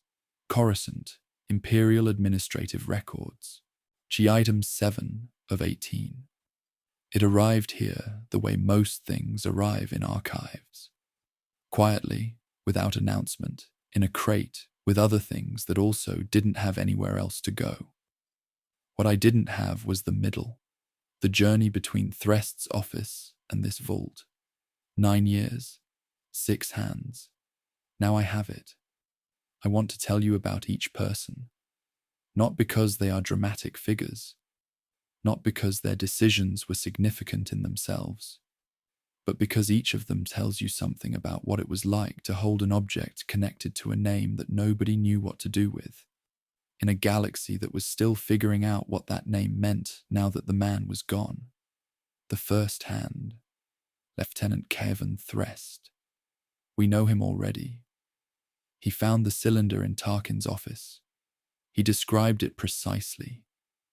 The Eriadu iron, the non-regulation length, the fact that it was the only thing in the room that felt like it belonged to a person rather than a rank. He logged it. He bagged it. He marked it for transfer to the Imperial Administrative Transition Office, Coruscant District 7. Then he turned off the light and left. The cylinder left with him, or rather, left because of him, carried by Specialist Voss in a sealed transfer crate, along with 14 other items from the office clearance. Threst never handled it again. His deposition is the first record, he is the first hand. The second hand, Administrator Pel Corvin, Imperial Administrative Transition Office, Coruscant District 7. I know Corvin from 3 documents, his intake log, a brief internal memo, and a transfer order he signed 4 months after the cylinder arrived in his office. The intake log is standard. 17 items received from the Grand Moff's office clearance. Item descriptions, condition notes. When he reaches the cylinder, his notation changes slightly, becomes more careful, which in bureaucratic language means more cautious. Code cylinder, single. Non-regulation material and dimensions. Authorization data encrypted. Current decryption key unknown. Political sensitivity, elevated. Recommend senior review. He recommended senior review. Senior review did not happen. I know this because 4 months later, Corvin signed a transfer order moving the cylinder, along with 6 other items flagged for senior review, to the Imperial Records Consolidation Bureau, Level 3 Holdings. The transfer order contains a single line of explanation. Items transferred pending resolution of senior review scheduling conflicts. Scheduling conflicts. For 4 months, nobody at the senior level of the Imperial Administrative Transition Office had time to look at a code cylinder that belonged to the man who fired the Death Star. Or, more precisely, nobody wanted to be the senior official who officially decided what to do with it. Corvin transferred it because he understood that nobody was coming. He was the second hand, the third hand. Director Maren Ossel, Imperial Records Consolidation Bureau, Level 3 Holdings. Ossel received the cylinder along with 642 other items in the Level 3 transfer. She is the only person in this chain who left a personal record. Not a memo, not an official document, but a brief notation in what appears to be a working journal she kept alongside her official files. I found the journal in a completely separate batch. It arrived at the vault in a different crate from a different source, months before the transfer manifests. I had no idea when I read it then that it was connected to the cylinder. I made the connection 2 days ago. Her journal entry for the day the transfer arrived reads, in part, 600 items today. The usual mix. Flagged 6 for special handling, including 1 object I have been told 3 times by 3 different people not to make a determination about. A code cylinder. Non-regulation. Belonging, apparently, to someone whose name I have been told, also by 3 different people, not to say aloud in official communication. I am beginning to feel that this object is not something that Level 3 Holdings is equipped to resolve. She was correct. 8 months later, Ossel was transferred to a posting on the Outer Rim, a reassignment that appears in the records to be standard administrative rotation. Whether it was, or whether it was connected to something else entirely, her journal doesn't say, and the official records don't clarify. I cannot determine. What I know is, when she left, the cylinder stayed. She did not resolve it. She did not flag it for her replacement. She did not, as far as I can tell, do anything with it in 8 months, except not decide. She was the third hand, but barely. She held it without touching it. The fourth hand, Senior Clerk Dovin Rail, Imperial Records Consolidation Bureau, Level 3 Holdings, Ossel's replacement. Rail's connection to the cylinder is the briefest of anyone in the chain. He received the level 3 inventory when Ossel left. He reviewed it. He found the flagged items. He found the cylinder. He read the notations. Corvin's political sensitivity elevated Ossel's not to make a determination about. And he did something that none of the others had done. He tried. He sent an inquiry to the Senior Review Office, a formal request for determination guidance on politically sensitive items in Level 3 holdings. The inquiry is in the records. It is careful and correct and follows the proper format. The response is also in the records. It arrived 6 weeks later. It reads, "Inquiry received. Current review capacity insufficient for determination of Level 3 flagged items.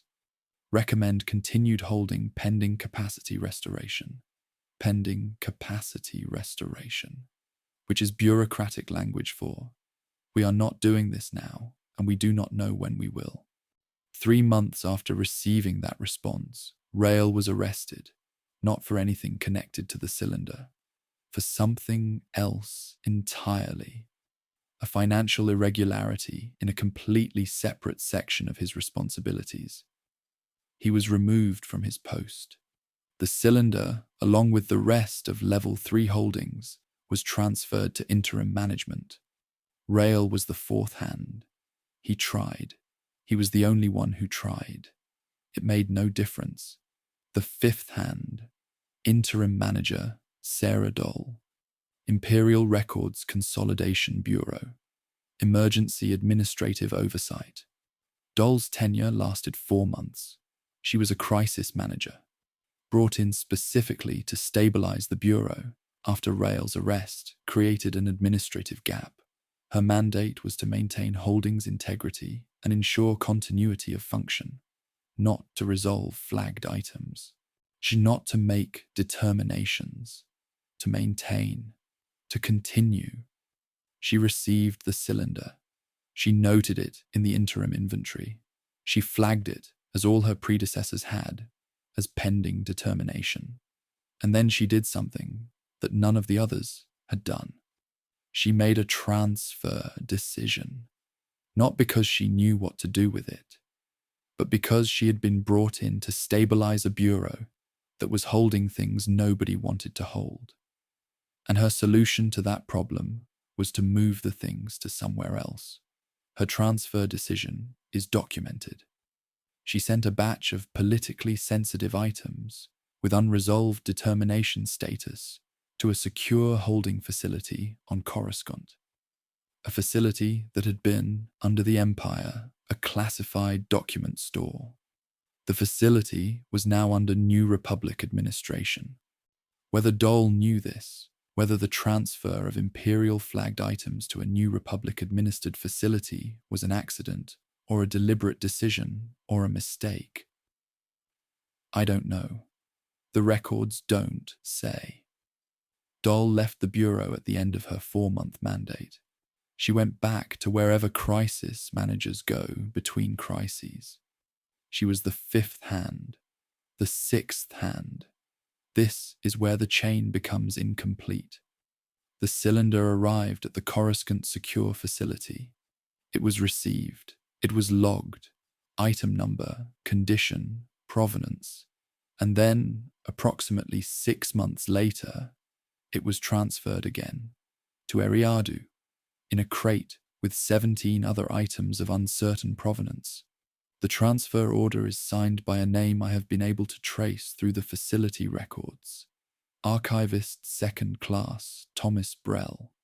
Thomas Brell signed the transfer order that sent the cylinder to Eriadu. Thomas Brell is dead.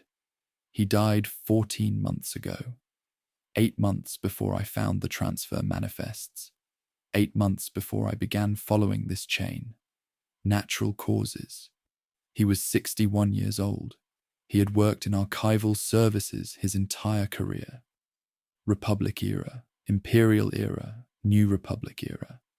He had seen, as the saying goes, several changes of administration. He knew, presumably, what he was looking at when he looked at a flagged code cylinder connected to a Grand Moff's name. He chose Eriadu. I don't know why. I have looked for documentation, for a memo, a notation, a single line of reasoning, and found nothing. The transfer order is standard. The destination is listed. The items are listed. The signature is there. No explanation. It may have been logical. Eriadu is connected to the name. Eriadu's provisional government is working to archive Imperial-era materials. It is the appropriate institutional home. It may have been symbolic. Send the thing back to where the man came from. Let the place that made him hold what he left behind. It may have been neither. It may have been a tired archivist looking at a list of things that needed to go somewhere, picking a destination from a transfer directory and moving on to the next item. I will never know. Thomas Brell is the sixth hand. He is the only one I cannot ask. He is the only one whose reasoning is permanently inaccessible. 9 years, 6 people. Not one of them made a determination. Not one of them decided what the cylinder was, what it meant, what should be done with it, what its presence required. They passed it forward. Each of them received something they didn't know what to do with and found a way to make it someone else's problem. I don't say this as criticism. I understand it completely. What do you do with an object that belonged to someone whose name carries too much weight to handle directly? What do you do with a code cylinder made of the wrong material, the wrong length, encrypted with clearances that no longer apply, authorizing access to systems that no longer exist, that is simultaneously too important to discard and too complicated to resolve? You pass it forward. You log it carefully. You note the problem. You flag it for someone else. You transfer it to the next person and let them carry the weight of not deciding. It is in this vault, crate 7, on the 3rd shelf of the eastern storage room. I know exactly where it is. I walk past it most evenings on my way to the door. This evening, I stopped. Not to open it. I'm not ready. I don't know exactly what I'm waiting for. Some threshold of understanding, some point at which I know enough about what it means to be the 7th hand, because that is what opening the crate would make me. The 7th person to receive this object, the first one who might actually look at it. I put my hand on the side of the crate. Not the cylinder, the crate, the outside, the wood, the sealing strips, the small official tag that says item 7 of 18. I held my hand there for a moment, not doing anything, just making contact. The way you touch something before you're ready to actually touch it. The way you let your hand rest on the outside of a door before you open it. Then I kept walking. The vault door closed behind me. Outside, the plateau wind was moving through the administrative district, through the deliberate intersections, along the straight streets, past the compound fence at the edge of the visible world. The cylinder sat in its crate in the dark of the eastern storage room, as it has sat for the past 2 years, as it sat in 5 other places before it got here. Patient, the way objects are patient, not by choice, not by temperament, but simply because objects have no other option. They wait for the person who is finally ready to pick them up. 6 hands, 9 years, not one determination. The 7th hand is not ready yet, but she is closer than she was yesterday. The crate is in the dark, the iron is cold, it waits. There is a specific kind of sadness in reading a document that doesn't know what it's predicting. Not tragedy, not dramatic irony in the theatrical sense. The kind that produces a sharp, clean feeling of knowing what the character cannot. Something quieter than that. Something that sits in the space between what a document says and what the reader knows will happen later.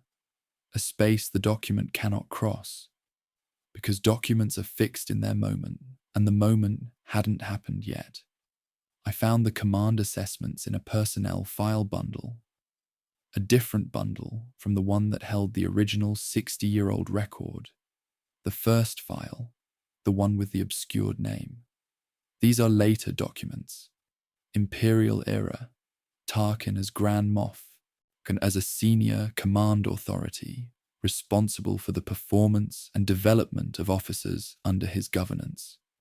The assessments are formal, structured evaluations, specific categories, numbered rating scales alongside written commentary. Most of the written commentary is sparse. He was not, apparently, a man who believed that feedback required extended explanation. Most of his assessments read like the man who wrote those 4 words on a 60-year-old file. Precise, compressed, saying exactly what needs to be said and nothing more. I have been through 41 assessments.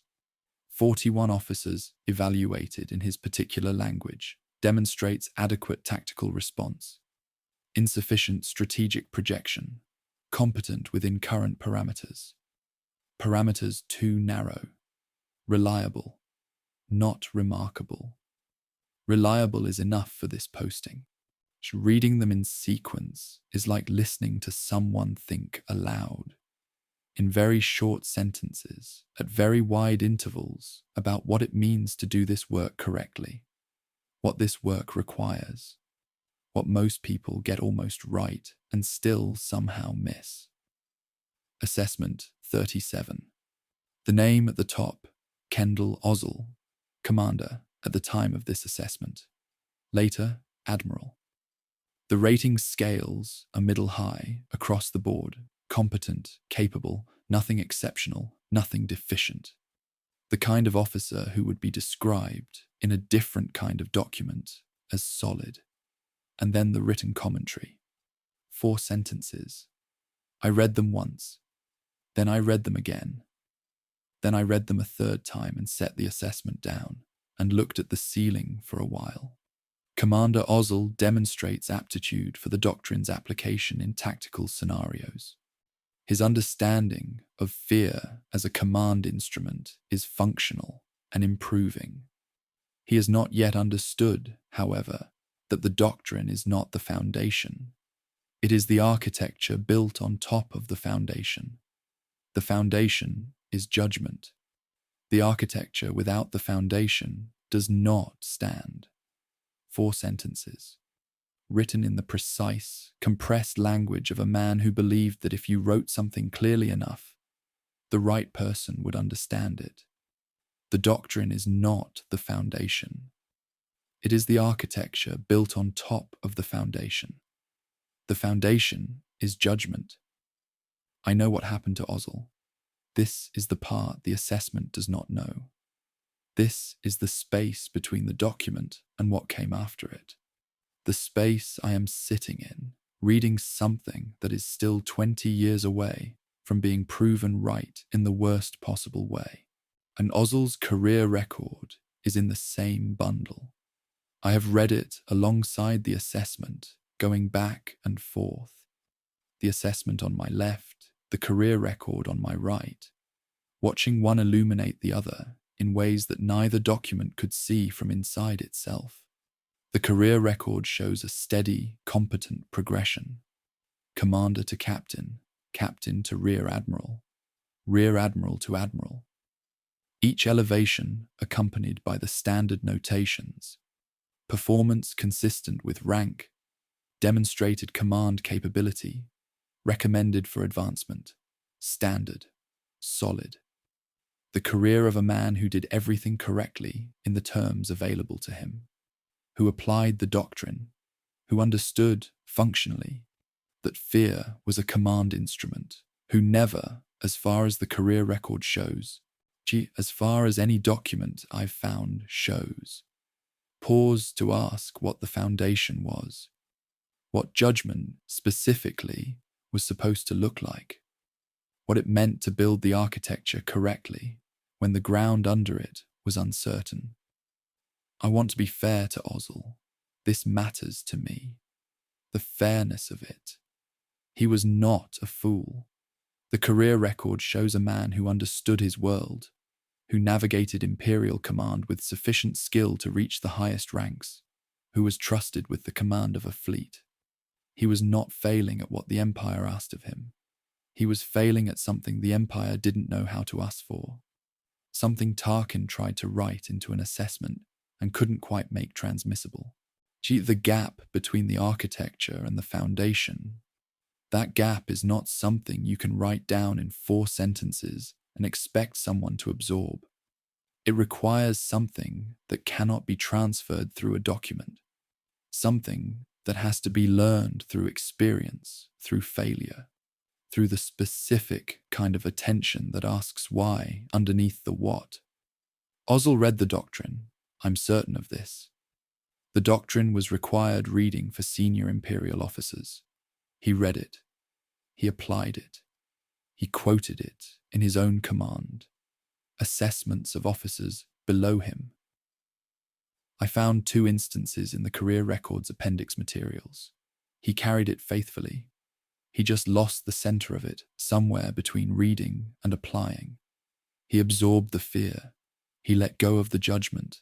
And by the time the distinction mattered, really mattered, and in a concrete and immediate way, above a planet with ice on it, in front of a fleet he was responsible for, the distinction had been compounding quietly for years, accumulating across every decision he made that chose the bold action over the considered one, that chose the demonstration of confidence over the assessment of actual conditions. Above Hoth. I will say this in the flattest possible language, because the flat language is the right language for it. Admiral Ozzel executed what he believed was a bold maneuver. He brought the fleet out of hyperspace too close to the system, too close to use the element of surprise as it was intended to be used, close enough that the rebellion had time to raise its shields. He believed it was boldness. Tarkin had written 20 years earlier that Ozzel had not yet understood the difference between the doctrine and the foundation of the doctrine. The doctrine says decisive action produces results. The foundation, the judgment underneath the doctrine, says decisive action in the correct moment, arrived at through assessment, produces results. Without the foundation, you get decisiveness without assessment. You get a fleet that arrives too close.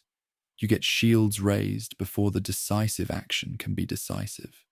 You get Lord Vader standing on a bridge, feeling through the Force the specific quality of someone who is confident and wrong, and making his own decision in response. I did not write that Vader killed Ozzel in the official catalogue log. That is not what the log is for. I wrote it here in this account, because it is part of the thread that begins with 4 sentences in a command assessment and ends 20 years later on a Star Destroyer bridge above a frozen planet. Tarkin never knew. He was dead by then. He had written the assessment. He had named the gap. He had tried, in 4 precise sentences, to give Ozzel the thing he was missing. And then he moved on to the next assessment, the next posting, the next layer of the architecture he was building.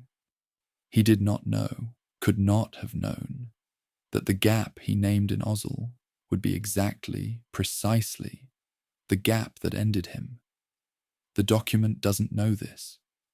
Only I know this. And there is nothing I can do with the knowing except sit with it in the space between the assessment on my left and the career record on my right, and feel the particular sadness of a prediction that was never meant to be a prediction, that its writer never saw confirmed, that came true anyway, quietly, 20 years later, in a way that connected back to 4 sentences nobody thought to read together with the outcome they prefigured. I set the documents down. I made tea, actually hot this time because I had been paying attention. And I sat And I thought about carrying things, about what it means to carry a lesson that someone gave you and lose the center of it before you arrive at the moment it matters. I thought about my own work. This is the part I have been avoiding writing down. I have been building a portrait. Across 7 chapters, across weeks of reading, across 41 assessments and 6 transfer manifests, and 1 unfinished letter and a survey report from a compound that makes people unable to sleep. I have been building something that looks like Wilhuff Tarkin, a reconstruction, fragment by fragment, the way you reconstruct an archaeological object from the pieces that survived. And I have been doing this with the confidence, the quiet, working confidence of someone who believes they are doing it correctly, that the portrait resembles the person. But Ozzel believed that too. He believed he understood what he had been given. He believed he was applying the doctrine correctly. He believed, in the moment above Hoth, that he was being exactly what the teaching had asked him to be. He was wrong.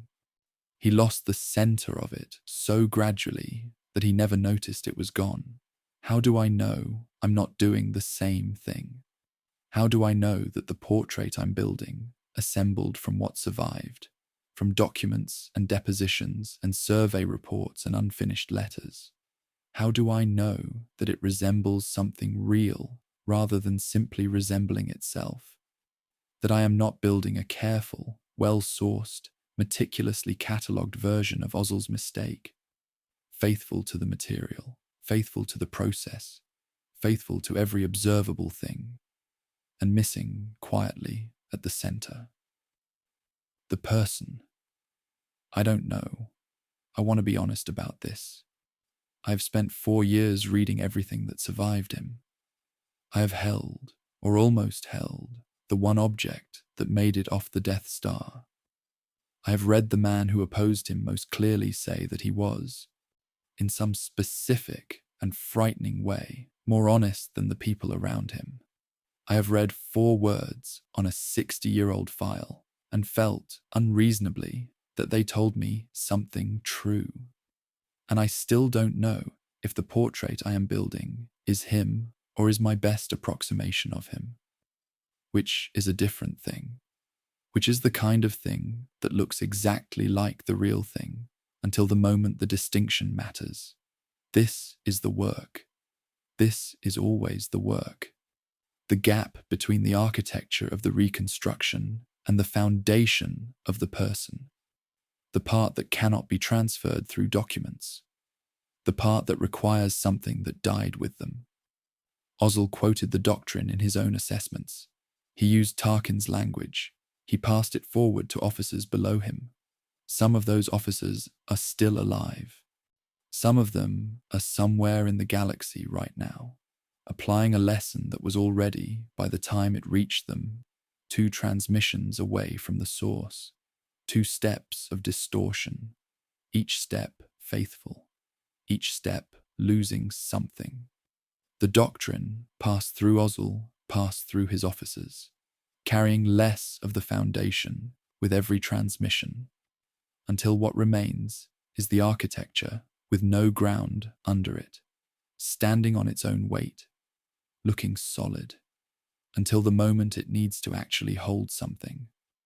I am going to finish this. I am going to complete the portrait. Not because I believe it will be perfect. Not because I believe it will fully resemble the person who left these fragments behind. But because the alternative, stopping because the portrait might not be accurate, is its own kind of mistake. Ozzel didn't fail because he tried. He failed because he stopped asking whether he was getting it right. I will keep asking. I will note every time I note something that I am the 7th hand, and that the 7th hand has its own distortions, its own blind spots, its own gaps between what it receives and what it understands. I will note this, and I will keep going. The assessment is back in its folder.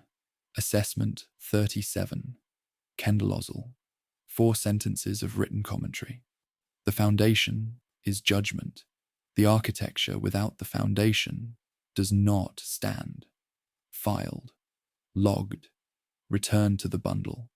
Tomorrow. The myth. The version of him that history built after he was gone. The simplified shape. The necessary story. The portrait that everyone agreed on because it was easier than the one that kept asking questions. I want to look at that portrait carefully.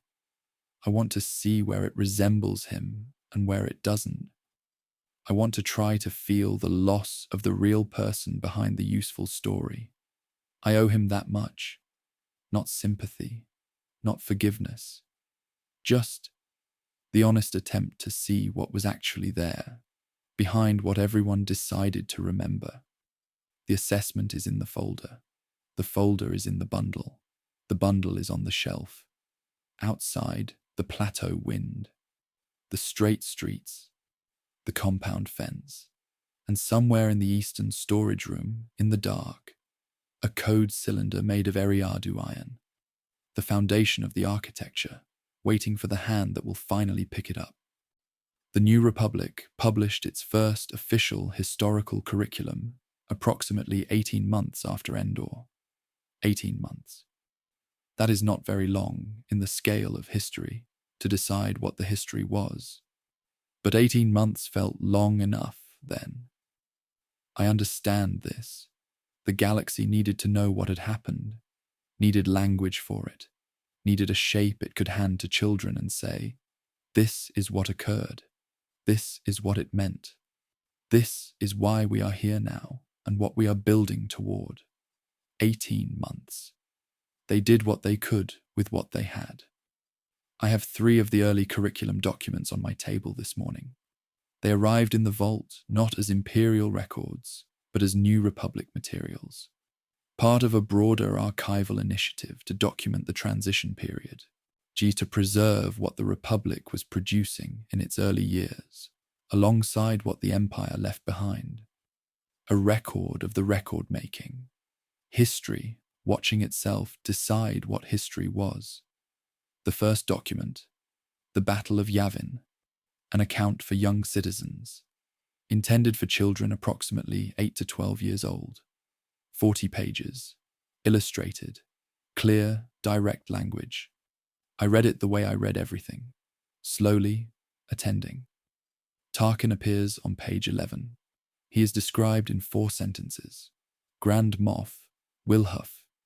Tarkin commanded the Death Star, the Empire's planet-destroying weapon. He gave the order to destroy the peaceful planet Alderaan, killing its entire population. He believed that fear was the correct way to control the galaxy. He died when brave rebel pilots destroyed the Death Star at the Battle of Yavin. 4 sentences. I read them. I thought about the assessment bundle. 41 evaluations, 4 sentences each, 20 years of command decisions. I thought about the shipping lane memo. 2 pages, a 23-year-old's argument, 60 years of consequence. I thought about Organa's letter. He is not that. 4 sentences. He gave the order. He believed fear was correct. He died. All of this is true. None of it is wrong. And yet, the second document, the Empire and its end, a commemorative record. This one is for adults. Longer, more detailed, less illustrated. Tarkin has a full section, 6 pages. I read all 6. He is described as the Empire's chief architect of institutional terror. His role in the Death Star project is detailed accurately. His relationship with Palpatine is described as absolute loyalty, the relationship of a servant to a master whose vision he implemented without question. Without question. I stopped on that phrase. I have read the doctrine documents. I have read the original version, the one with the section that was removed from all distributions, the section where Tarkin argues that the Death Star should only need to be used once. A man who believed the Death Star should only be used once and then retired as a threat into pure deterrence. That man had questions. That man had a philosophy that differed from the Emperor's in specific and meaningful ways. He was not a servant implementing a master's vision without question. He was a man with his own vision who found, in the Emperor's project, the infrastructure to build it. That is a different thing, more complicated, less useful, for a curriculum that needs children to understand what the Empire was. I don't say this as a condemnation of the curriculum writers. I want to be clear about that. They were working fast. They were working in the immediate aftermath of a galactic war. They were trying to build a shared understanding in a galaxy that had just survived something it barely had language for. The simplified version, the servant, the master, the absolute loyalty, served a purpose. It made the story coherent. It made the enemy legible. It made the grief of Alderaan into something that could be understood as the product of a system, of a relationship between power and obedience, rather than the product of a man who believed, genuinely believed, that he was doing something necessary. The believed it was necessary version is harder. It asks more of the reader. It does not produce the clean grief, the clear enemy, the coherent story. It produces the complicated grief, the grief that has to ask, what do you do with a man who looked at the same evidence Bail Organa looked at? The failure of the Republic, the corruption, the violence in the spaces between Senate sessions, and reached a different conclusion? You tell the simpler story. You tell it not because it's false, but because it's survivable. Because the galaxy, in 2 ABY, in 3 ABY, in the years of building something new on the rubble of something terrible, needed a story it could survive. The third document, Remembering Alderaan, an official commemoration. This one is different from the others. This one is not a curriculum. It is not designed to explain. It is designed to grieve. It is written for Alderaanian survivors, the diaspora, the people who were off-world when the planet was destroyed, the people who had been living for years with the specific weight of being among the last. I read it slowly, more slowly than anything else I have read in this vault.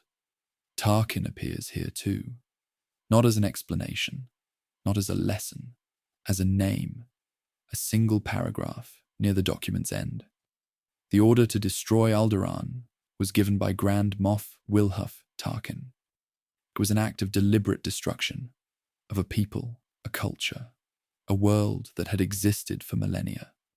The name of the person who gave that order is recorded here, not to grant him significance, but to ensure that the act is not attributed to a system, to an abstraction, to the faceless machinery of empire, but to a person, a specific person, who chose. I set the document down. I sat for a long time, not to grant him significance, but to ensure the act is not attributed to an abstraction. The commemorative document is trying to do something precise. It is trying to hold two things at once: the responsibility of the person, the specific choice, and the resistance to making that person into something larger than human, not a monster, not an abstraction, a person who chose. This is the most careful of the three documents. This one is trying to see him clearly, not for curriculum purposes, not for political narrative, but for the specific purpose of grief, of saying a person did this, not a system, not an idea, a person, and then saying nothing more. I found this afternoon in a separate file, a collection of fragments from Tarkin's private correspondence. She recovered from the same Coruscant clearance that produced Threst's deposition. A single letter, not to an official, not to an imperial superior, to a scholar, a historian of galactic governance at a Republic-era academy, whose name I recognize from the pre-Imperial period. The letter is dated approximately 15 years before Alderaan. It is, by any standard, a thoughtful document, careful, engaged, the work of someone who had read the historian's book, a study of governance structures in the Outer Rim, and wanted to discuss it, not to argue, to discuss. He disagrees with 3 points. He explains his disagreements precisely. He acknowledges 2 points where the historian's argument is stronger than his own. He ends with, "I would welcome the opportunity to continue this exchange if your time permits." There are questions in this field I find genuinely unresolved, and I have found that unresolved questions are better held in conversation than in isolation. Unresolved questions are better held in conversation than in isolation. This is a sentence written by the man who fired the Death Star at Alderaan. This is a sentence written by the man the curriculum describes in 4 sentences. Gave the order, believed in fear, died. I am not using this sentence to argue for sympathy. I want to be precise about what I am doing with it. I am using it to show what the myth costs. Not costs in terms of fairness to him. He does not require fairness. He is beyond requiring anything. But costs in terms of what we understand about how something like him is possible. If he was simply cold, simply the machine the curriculum describes, then the question of how he happened has a simple answer. Power produces coldness. Empire produces servants. The system creates the man. But if he was this, the letter, the historian's book, the unresolved questions held better in conversation, then the question of how he happened becomes harder. And the harder question is the useful one. The harder question asks not just how do we prevent the system, but how does a person who holds unresolved questions in conversation also give an order above Alderaan? That question has no clean answer. That is precisely why it is the question that matters. The myth does not ask it. The myth is not designed to ask it. The myth is designed to grieve and to build, to make space for the galaxy to mourn what happened and move towards something different. It cannot do that work and ask the hard question at the same time. So it doesn't ask, and something is lost, not him. I want to be clear. What is lost is not the real Wilhuff Tarkin, whatever that means, whatever access to that any document can provide. What is lost is the specific kind of understanding that only the complicated version makes possible.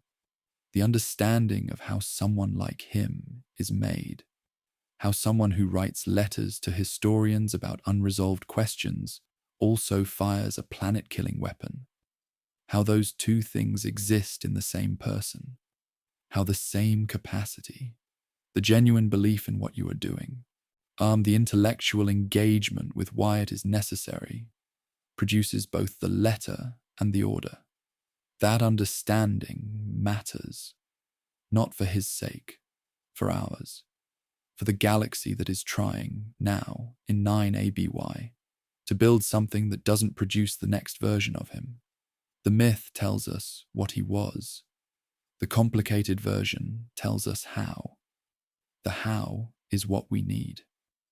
I found the cylinder manifest again. I wasn't looking for it. It surfaced in a different bundle, a copy of the same document I'd catalogued weeks ago. But I read it again. I read the line I had read before. Tarkin's own words, quoted in a subordinate's deposition about what a code cylinder means. A man's signature written in metal. It says not just who you are, but what you are authorized to do. What the myth authorized. I have been thinking about this since I read the phrase this morning, and now I cannot stop. What the simplified version, the 4-sentence curriculum version, the servant and master version, what that version authorized the galaxy to do, to grieve cleanly, without the complication of understanding the person who caused the grief, to define the enemy with enough clarity to build against it, to say this is what we are not, this is the opposite of what we build, to look at the foundations of the new thing without having to look at the foundations of the old thing too carefully, without asking what parts of the old thing are still in the ground under the new thing. The shipping lanes, the infrastructure, the administrative grid of a city that still runs along lines he designed. The myth authorized not looking at those. The myth authorized a clean break, a new beginning. The old thing was a monster. We defeated the monster. We build now. I understand the authorization. I understand why it was necessary. I'm sitting in a vault on Eriadu, reading documents that nobody else has been assigned to read. That nobody, in the 4 years the vault has been operational, has looked at systematically. And I understand why the authorization to not look too carefully felt like the right thing to give the galaxy in 2 ABY. You cannot grieve and excavate at the same time. You grieve first. You excavate later. Maybe this is the later. Maybe this is what the later looks like. One archivist, one vault, one grey morning at a time, brushing dust off something and trying to see what shape it actually is. I did not go to the vault tonight. I held the manifest. I read the cylinder line again, a man's signature written in metal. It says not just who you are, but what you are authorized to do. I thought about authorization. I thought about what I am authorized to do. By this work, by 4 years of reading, by the accumulated weight of everything that survived him. I thought about whether I am building a portrait or a myth, whether there is, at some level, a difference. Not tonight. Tomorrow there is more. A specific error. Not a simplification, not a myth, but a precise factual misread that changed how the galaxy responded to him and what that cost. The doctrine as it was understood versus the doctrine as it was written. The gap between those two things. And who fell into it. Tonight, the manifest on the table, the cylinder in the crate in the dark of the eastern storage room, the myth doing its authorized work in educational documents across the New Republic, the real person doing whatever real persons do when the myth replaces them, which is nothing, which is weight in the fragments, in the letter to the historian, in the assessment bundle, in the 4 words at the bottom of a 60-year-old file, in the Eriadu iron of a code cylinder that says not just who you are but what you are authorized to do, sitting in the dark, in a crate, in a vault, on the world that made him, not tonight, but soon. The original doctrine is thinner than I expected. That is the first thing I noticed when I found it. 41 pages. Not a bound volume, not a formal publication. 41 pages of typed flimsy, held together with a single metal fastener at the top left corner. The kind of fastener that was standard issue in Republic-era offices, and that the Empire kept using because it worked and nobody thought to change it. The pages are the particular cream of documents that have been stored correctly for a long time, not yellowed, not brittle, just old, waiting. I found it in crate 11, not crate 7, not the crate with the cylinder, not the crate I've been walking past for weeks. Crate 11. A crate I had not yet opened because the manifest listed its contents as personal administrative materials, Tarkin estate, priority low, priority low. Somebody, somewhere, in the chain of people who packed and sealed and shipped these crates, looked at a box containing the original handwritten and typed documents of the Tarkin doctrine, not the distributed summaries, not the official versions, not the sanitized copies that went out to imperial governors and military academies and training programs across the galaxy. The originals, the ones he kept himself, the ones with his own margin notations, and wrote, "Priority low."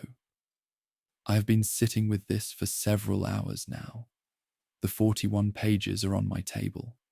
The distributed summary, which I found 3 weeks ago in a separate batch of Imperial training materials and catalogued as standard curriculum, priority medium, is on my table beside it. I have been reading them side by side. Left page, the original. Right page, the distributed version.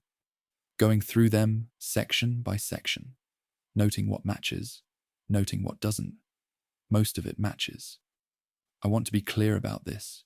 The distributed version is not a fabrication. It is not a falsification. Most of what Tarkin wrote made it through intact. The core argument, the language of deterrence, the central premise that sufficient force, demonstrated clearly enough, changes the calculus of resistance. The distributed version is Tarkin. It is recognizably him. The compressed language, the precise structure, the argument that moves from premise to conclusion without sentiment. It is him, but it is not all of him.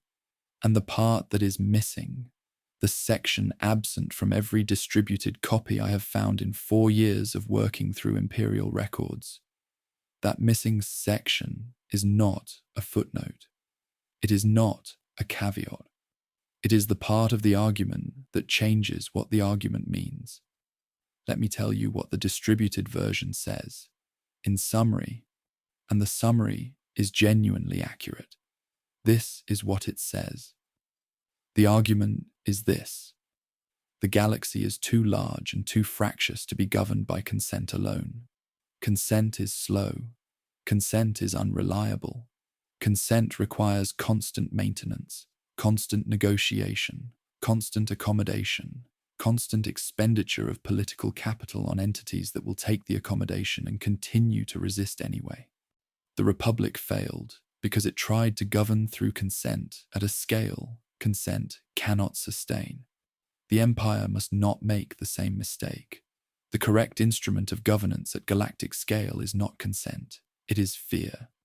Specifically, the fear of a force so overwhelming that resistance does not compute. Build the weapon, deploy it.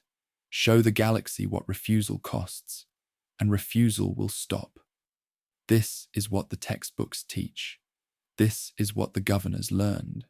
This is what the military academies put in their curriculum.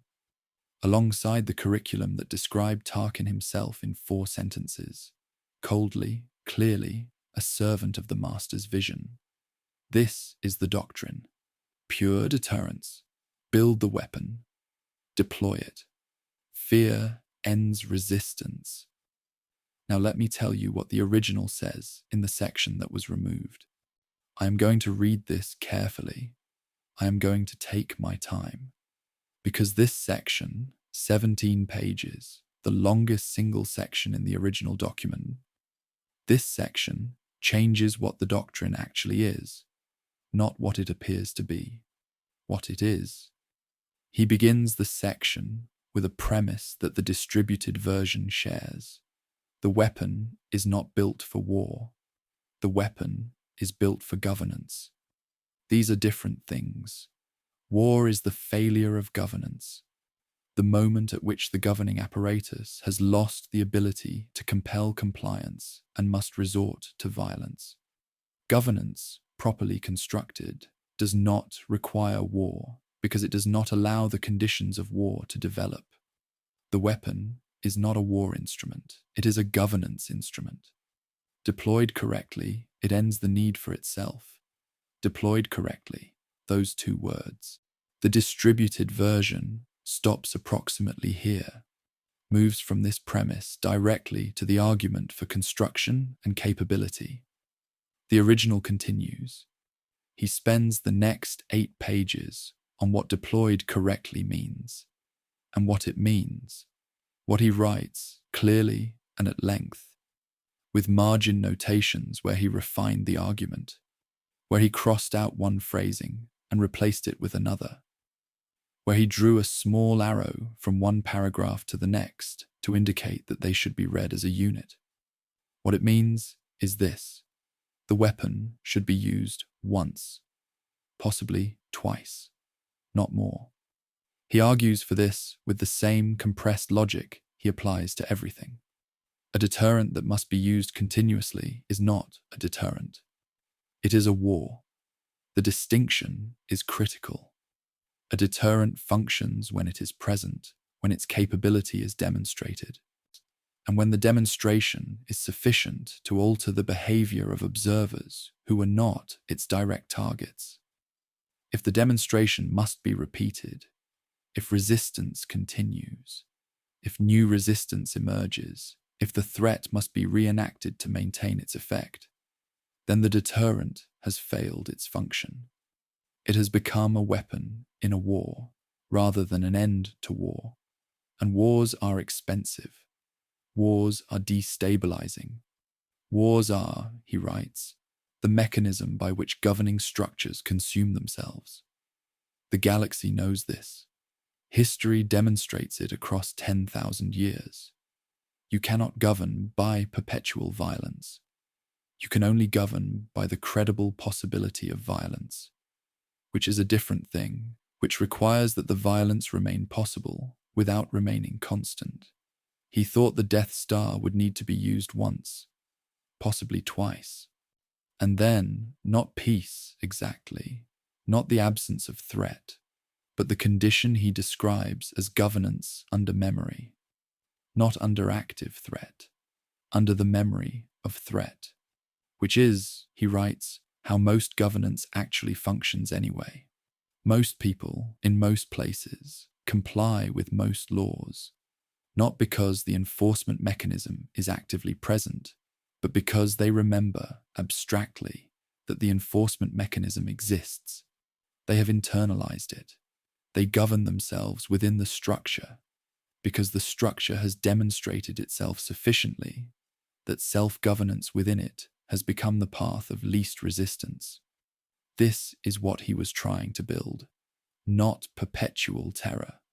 Calibrated terror followed by stability, the demonstration that makes the demonstration unnecessary.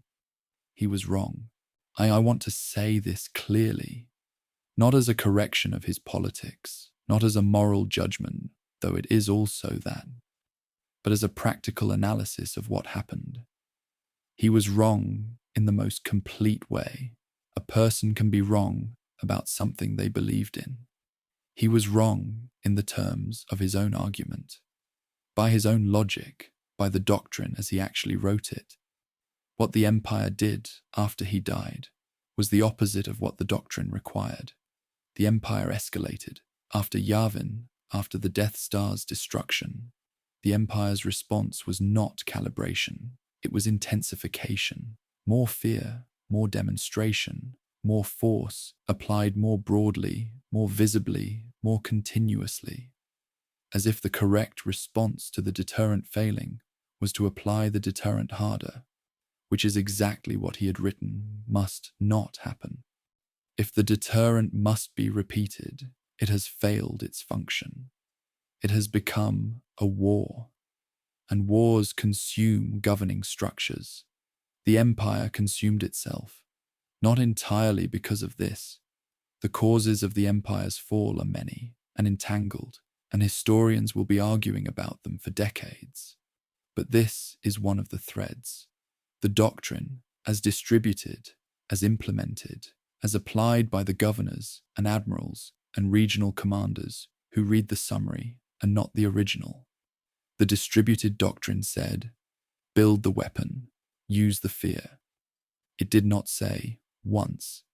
It did not say calibrated. It did not say the goal is to make the demonstration unnecessary. It said fear ends resistance.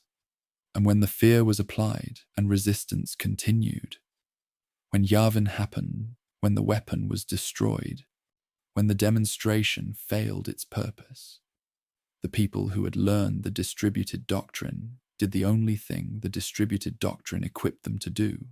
They escalated. They applied more fear. They built toward a second Death Star. They intensified. They ran the doctrine at higher amplitude and hoped that higher amplitude would produce the result the original amplitude hadn't. It didn't. It accelerated the collapse. I have been sitting with this understanding for several hours. I want to be careful about what I claim. I am not saying that if the Empire had implemented the original doctrine, if they had used Alderaan as the single demonstration, the one use, the calibrated terror followed by stability, I am not saying that would have worked.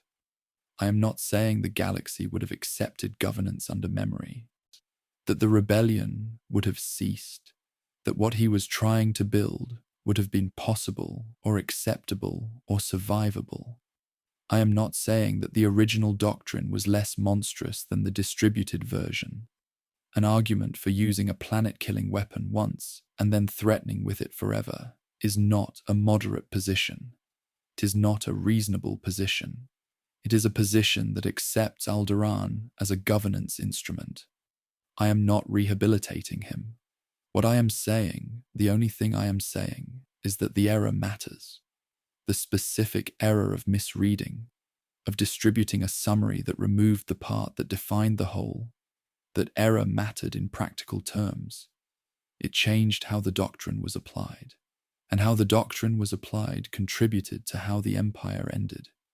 Not caused, contributed. One thread among many.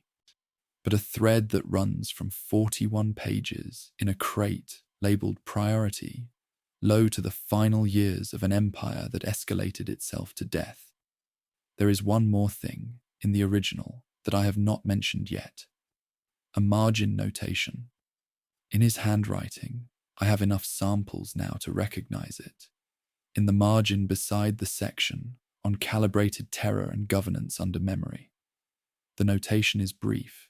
He wrote it in small letters, slightly sideways, the way you write when you are adding a thought that arrived after the main text was finished. It reads, "The demonstration must be the last time they question it. If it has to be repeated, we have already lost the thing we were trying to build. The demonstration must be the last time." He meant this as a requirement, as a condition of success.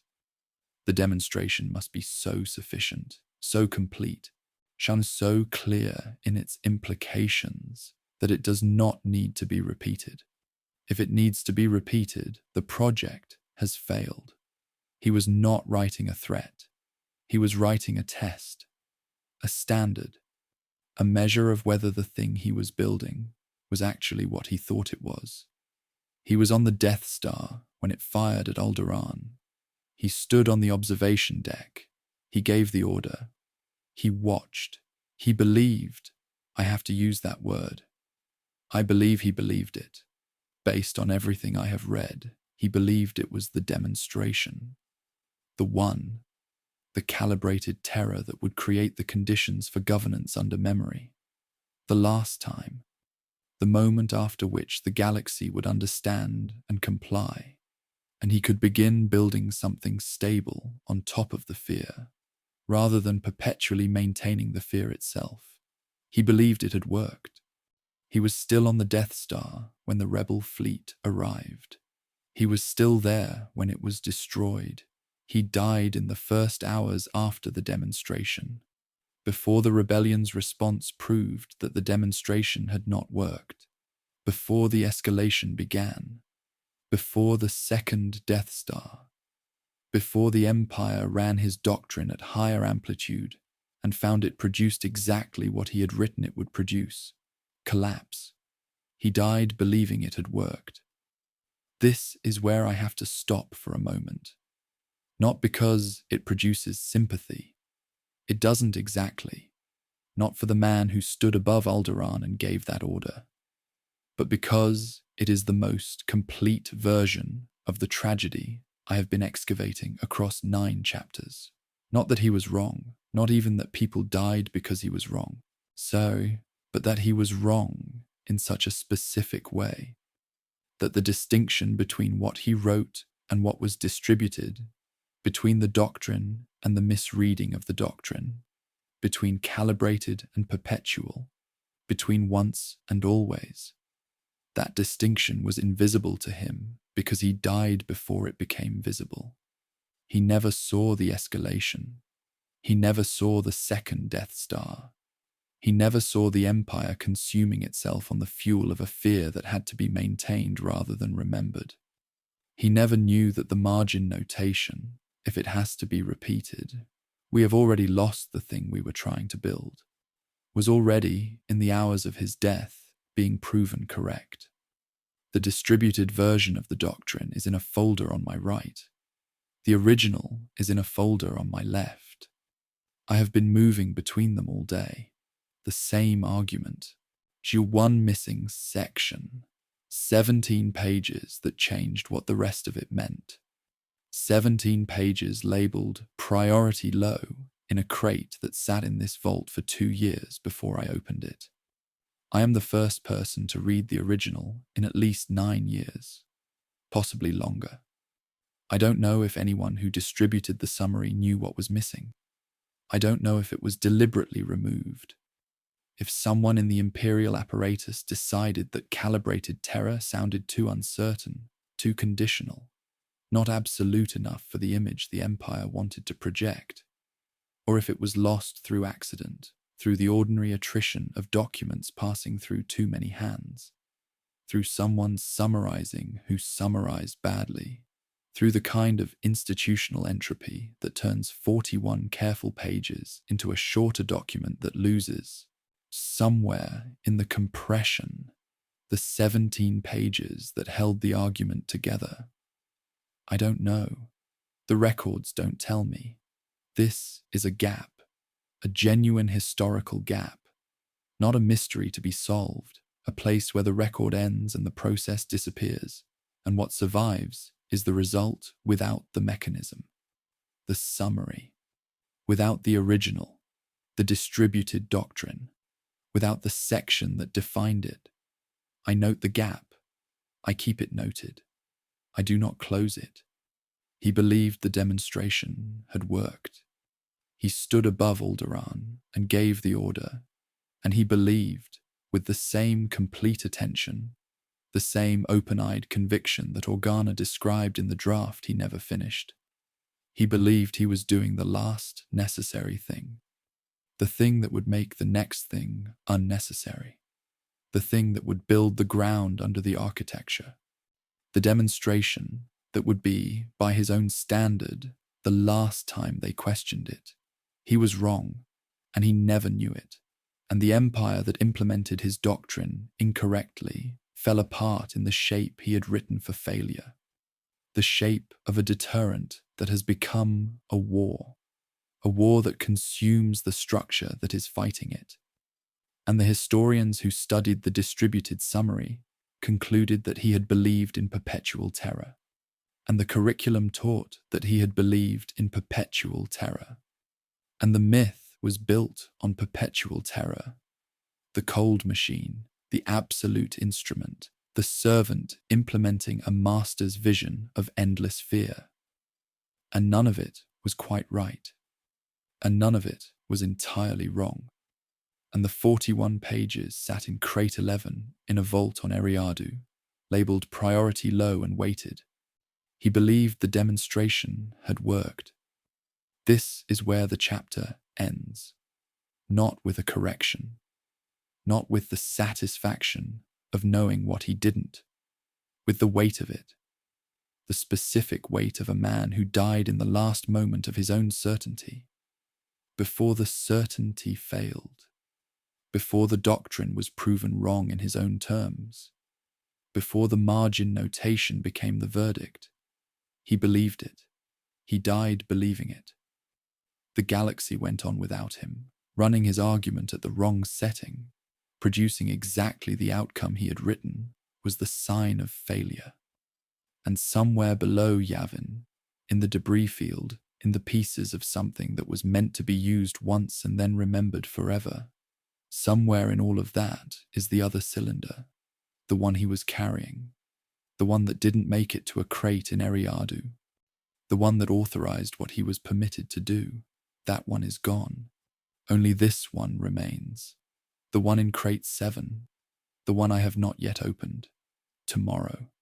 It is late, later than I usually stay. The vault closed officially 2 hours ago. Prevec locked the front entrance at the standard time, said goodnight, assumed I was leaving when I said I'd be a few more minutes. I've been here a few more minutes for 2 hours.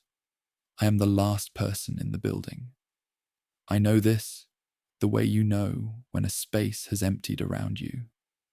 Not from checking, not from listening for footsteps, but from the quality of the silence. A building with people in it has a particular silence. A building without has a different one. This is the second kind. Just me. The iron smell. The plateau wind pressing through the old stone walls the way it always does at this hour. Steady, cold, going somewhere it has already been 1,000 times. I've been sitting at my table for the past hour doing nothing. Not reading, not logging, not writing in the journal. Just sitting. The folders are closed. The original doctrine is in its folder. The distributed summary is in its folder. Assessment 37 is in its bundle. Organa's draft is in its conservation folder. The survey report is filed. The transfer manifests, all 6, are filed in sequence, labeled clearly, cross-referenced to the receiving manifest that lists the cylinder as item 7 of 18. Everything is where it belongs. Everything is documented. Everything that could be named has been named. Everything that could be logged has been logged. There is one thing left. I get up from the table. I walk to the eastern storage room. I don't bring a light. The storage room has its own, a strip of pale utility lighting along the ceiling that hums faintly when it's on. I turn it on. The room appears in sections. Shelves, crates, the careful organization of things that have been placed and have waited. Third shelf, right side. Crate 7. It looks the same as it always looks. Sealed wood, the standard archival sealing strips along the edges, the small official tag, item 7 of 18. Provenance, Coruscant, Imperial Administrative Records. The same tag it has had since it arrived here 2 years ago. The same crate I have walked past more times than I have counted. The same crate I touched from the outside and then kept walking. I take the sealing strips off carefully. They are designed to come off cleanly, archival materials, reversible adhesive, meant to seal without damaging. They come off cleanly. I fold them and set them on the shelf beside the crate. I open the lid. Inside, 17 other items, each in their own protective wrapping, labeled and stacked with the precision of someone who packed carefully. Thomas Brell, probably, the sixth hand, the dead archivist who chose Eriadu for reasons I will never know. And among them, wrapped in a separate layer of archival cloth, slightly longer than the items around it, the cylinder. I lift it out. The cloth comes away easily, and there it is. It is longer than I expected, even though I knew it would be longer. 12% longer than regulation, Threst's deposition said, and I had done the math. I knew the number. But numbers are not the same as the thing itself. It is longer. It is darker. The Eriadu iron is a different color than standard Imperial Durasteel. Not dramatically. They are not obviously different to someone who wasn't looking, but to someone who has spent 4 years on this world, breathing its iron smell, watching its iron-colored soil hold the shape of everything placed on top of it. To me, it is recognizable. This is Eriadu metal. This came from the same ground I walk on every morning. The same ground under the compound fence. The same ground the plateau trial markers are still embedded in, underground, still there beneath everything that has grown over them. I hold it with both hands. It is heavier than it looks. The iron is denser than durasteel. I knew this too, in the abstract, the way you know things about materials from reading about them. But in the hands, it is a different knowledge. It is cold, not room temperature cold. Cold in the specific way of metal that has been in a crate in an archive for years and has not been touched. Cold that comes from the absence of warmth, from being in a sealed space with no body heat, no contact, no hands. Cold from waiting. I hold it. I don't do anything with it. I just hold it. I think about what it authorized. The authorization data is still encrypted in the metal. 60 years old, Imperial encryption standard, no current key, no current system that could read it even if I had the key. The systems it authorized access to no longer exist. The clearances it confirmed belong to a rank structure that has no living institution behind it. The empire that gave this object meaning, that made it a signature in metal, that made it the proof of who you were and what you were permitted to do, that empire is fractured. She's splintered into remnants that argue over its bones in the outer rim, that fight over trade corridors built on infrastructure he designed when he was 23, that use the roads he made to move the armies he never imagined toward conflicts he never lived to see. The cylinder authorizes nothing now. It permits access to nothing. It confirms no identity that any living institution will recognize. It is, in practical terms, useless. I hold it anyway. I think about Organa, the draft on Alderaanian paper, the warm cream color, the ink that became slightly less careful as the thought took over from the act of writing. He is not that. The most precise account of Wilhuff Tarkin, written by anyone who knew him, written by the man who spent his life in opposition to him. And it ends on the word me. I am not sure what that says about me. Organa never finished the sentence. He never resolved what it meant to him, that the most dangerous man in the Empire was also, in some specific and frightening way, the most honest. Organa died on Alderaan, 2 years after writing those words in a private draft addressed to no one. He died on the planet, destroyed by the man he had spent 2 pages trying to understand and couldn't. He never finished the sentence. He carried it for 2 years, and the planet ended before the sentence did. I think about the compound, the survey team that couldn't sleep. 5 practical people, structural engineers, environmental assessors, not poets, not people who think in presences and atmospheres. 5 practical people noted difficulty sleeping in the 2 nights they spent at the site. They wrote it down for completeness. They didn't explain it. Neither did I. I'm not explaining it now. I'm noting it again because holding this cylinder in an empty building, late at night on an iron soil world, I understand something about the survey team that I didn't quite understand when I first read their report. Not the supernatural version of it. Not the ghost version. The simpler version. That some places hold the weight of what happened in them in ways that are felt before they are named. That the body knows it is somewhere significant before the mind has done the cataloguing. That 5 practical people woke in the night, not because anything was there, but because something had been. And that had been is still present in the soil, in the building, in the density of the iron under and around and through everything on this world. Heavy, dense, holding. I think about Ozzel. Assessment 37. The foundation is judgment. The architecture without the foundation does not stand.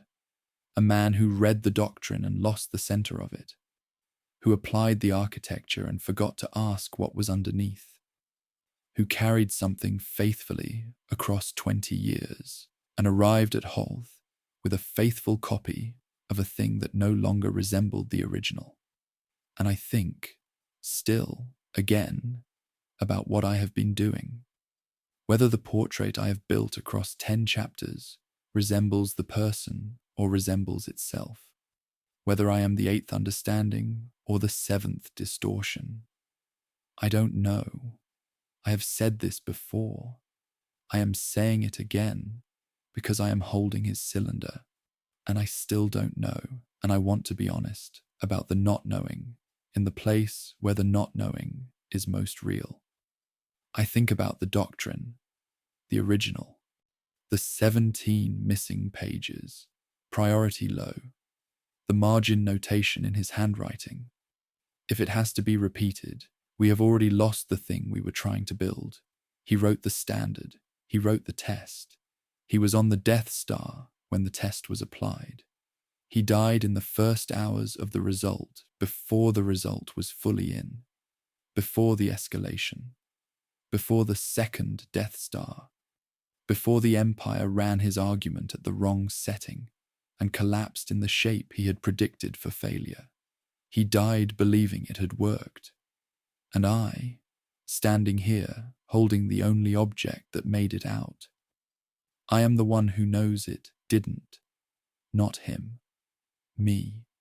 And there is nothing to do with that knowledge except hold it the way I am holding this cylinder, carefully with both hands, knowing it is heavier than it looks. Now, the question. I have been carrying it since chapter 2. Since I named it in a vault reading room on a grey morning when I was reading Threst's deposition and found the one sentence that broke the formal language. I remained in the office for a period beyond what the inventory required. I named the question then. I said I could not answer it.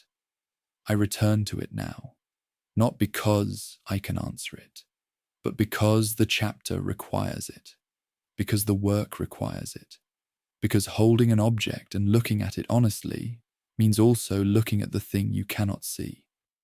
I write it in my journal, not as narration, as my own thought, the way thoughts actually come, in first person, without the distance of the record. I write.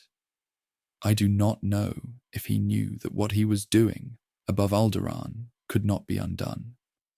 I do not know if he stood there, on that observation deck, above that planet with the order already given, and understood fully, completely what he was authorizing. I do not know if he believed it would work. I do not know if some part of him had stopped caring whether it did.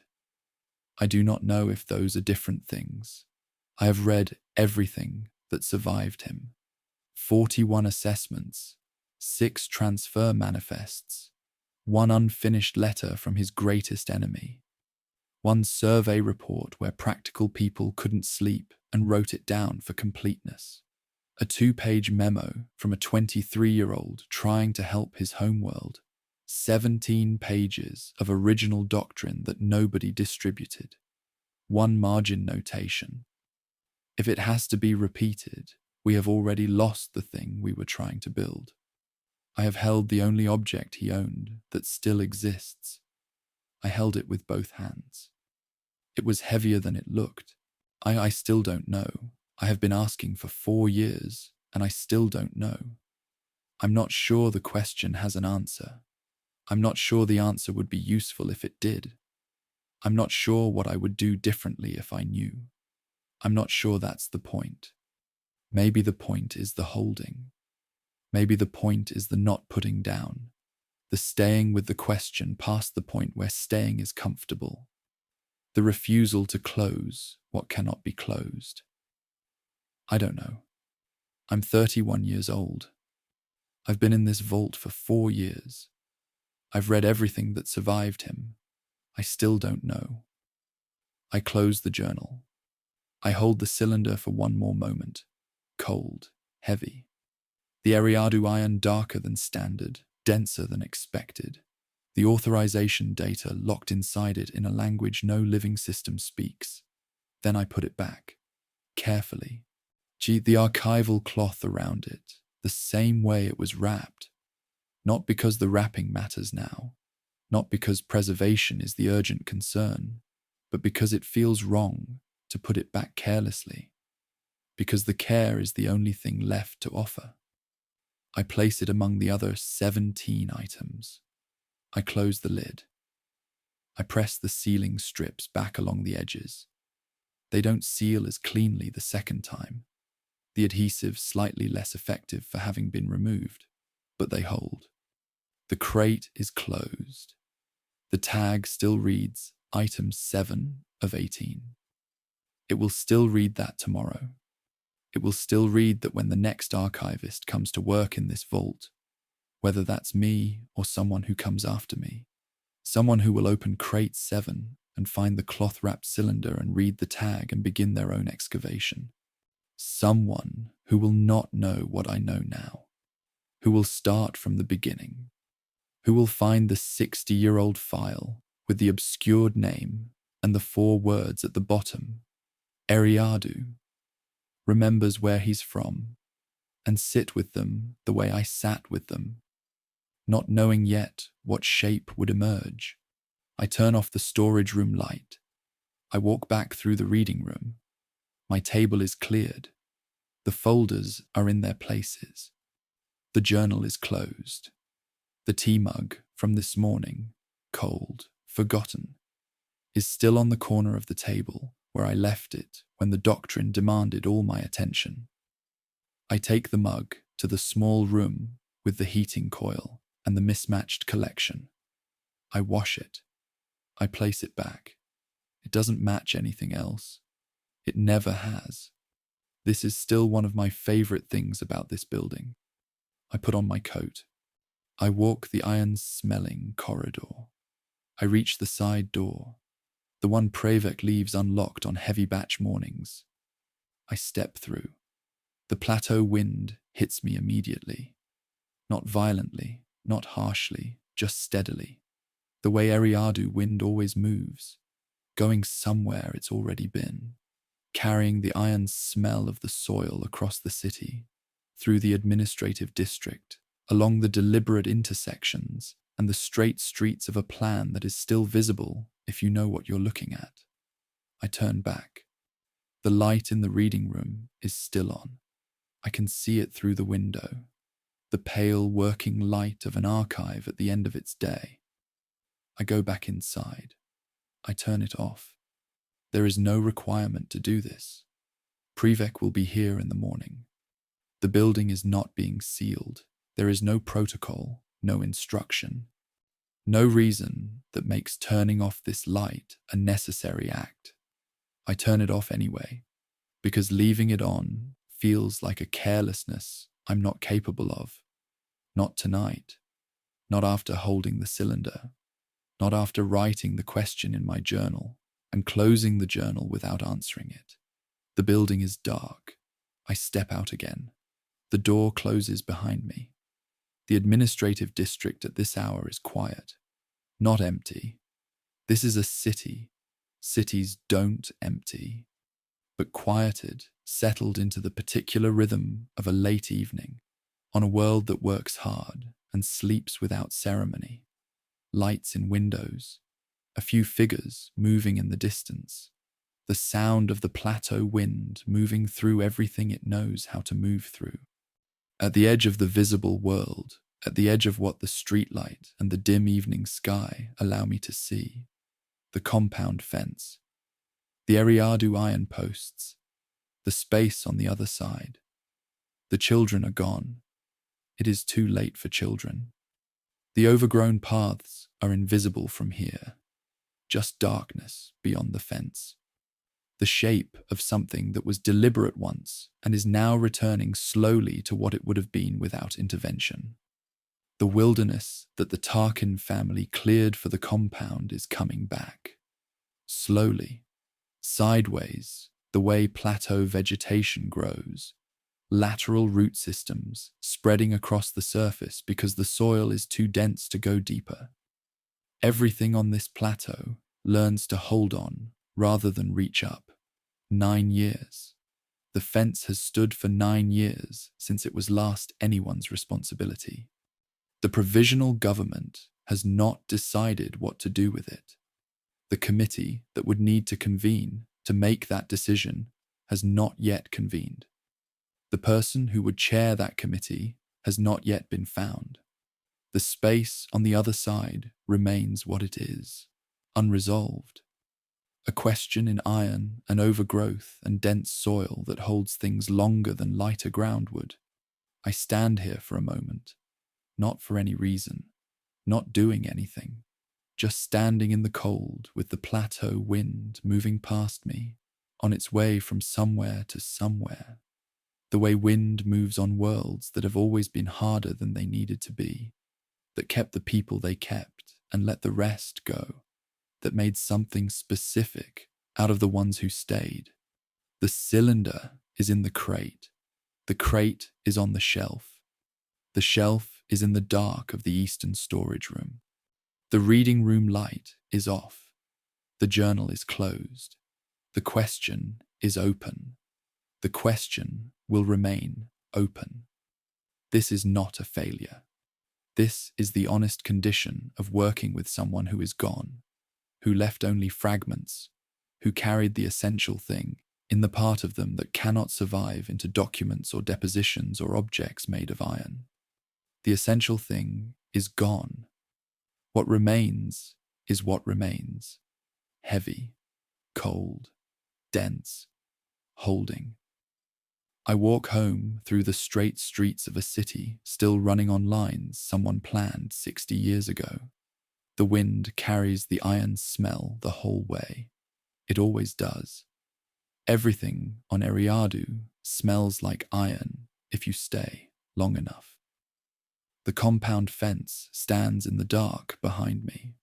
The space behind it, empty, overgrown, unresolved, holds whatever it holds. The soil underneath, Eriadu iron, heavy, dense. It holds things. It always has. It will keep holding them long after I am gone, long after the fence rusts, long after the building the provisional government cannot decide about finally becomes something else or nothing at all. The ground will hold. That is what heavy ground does.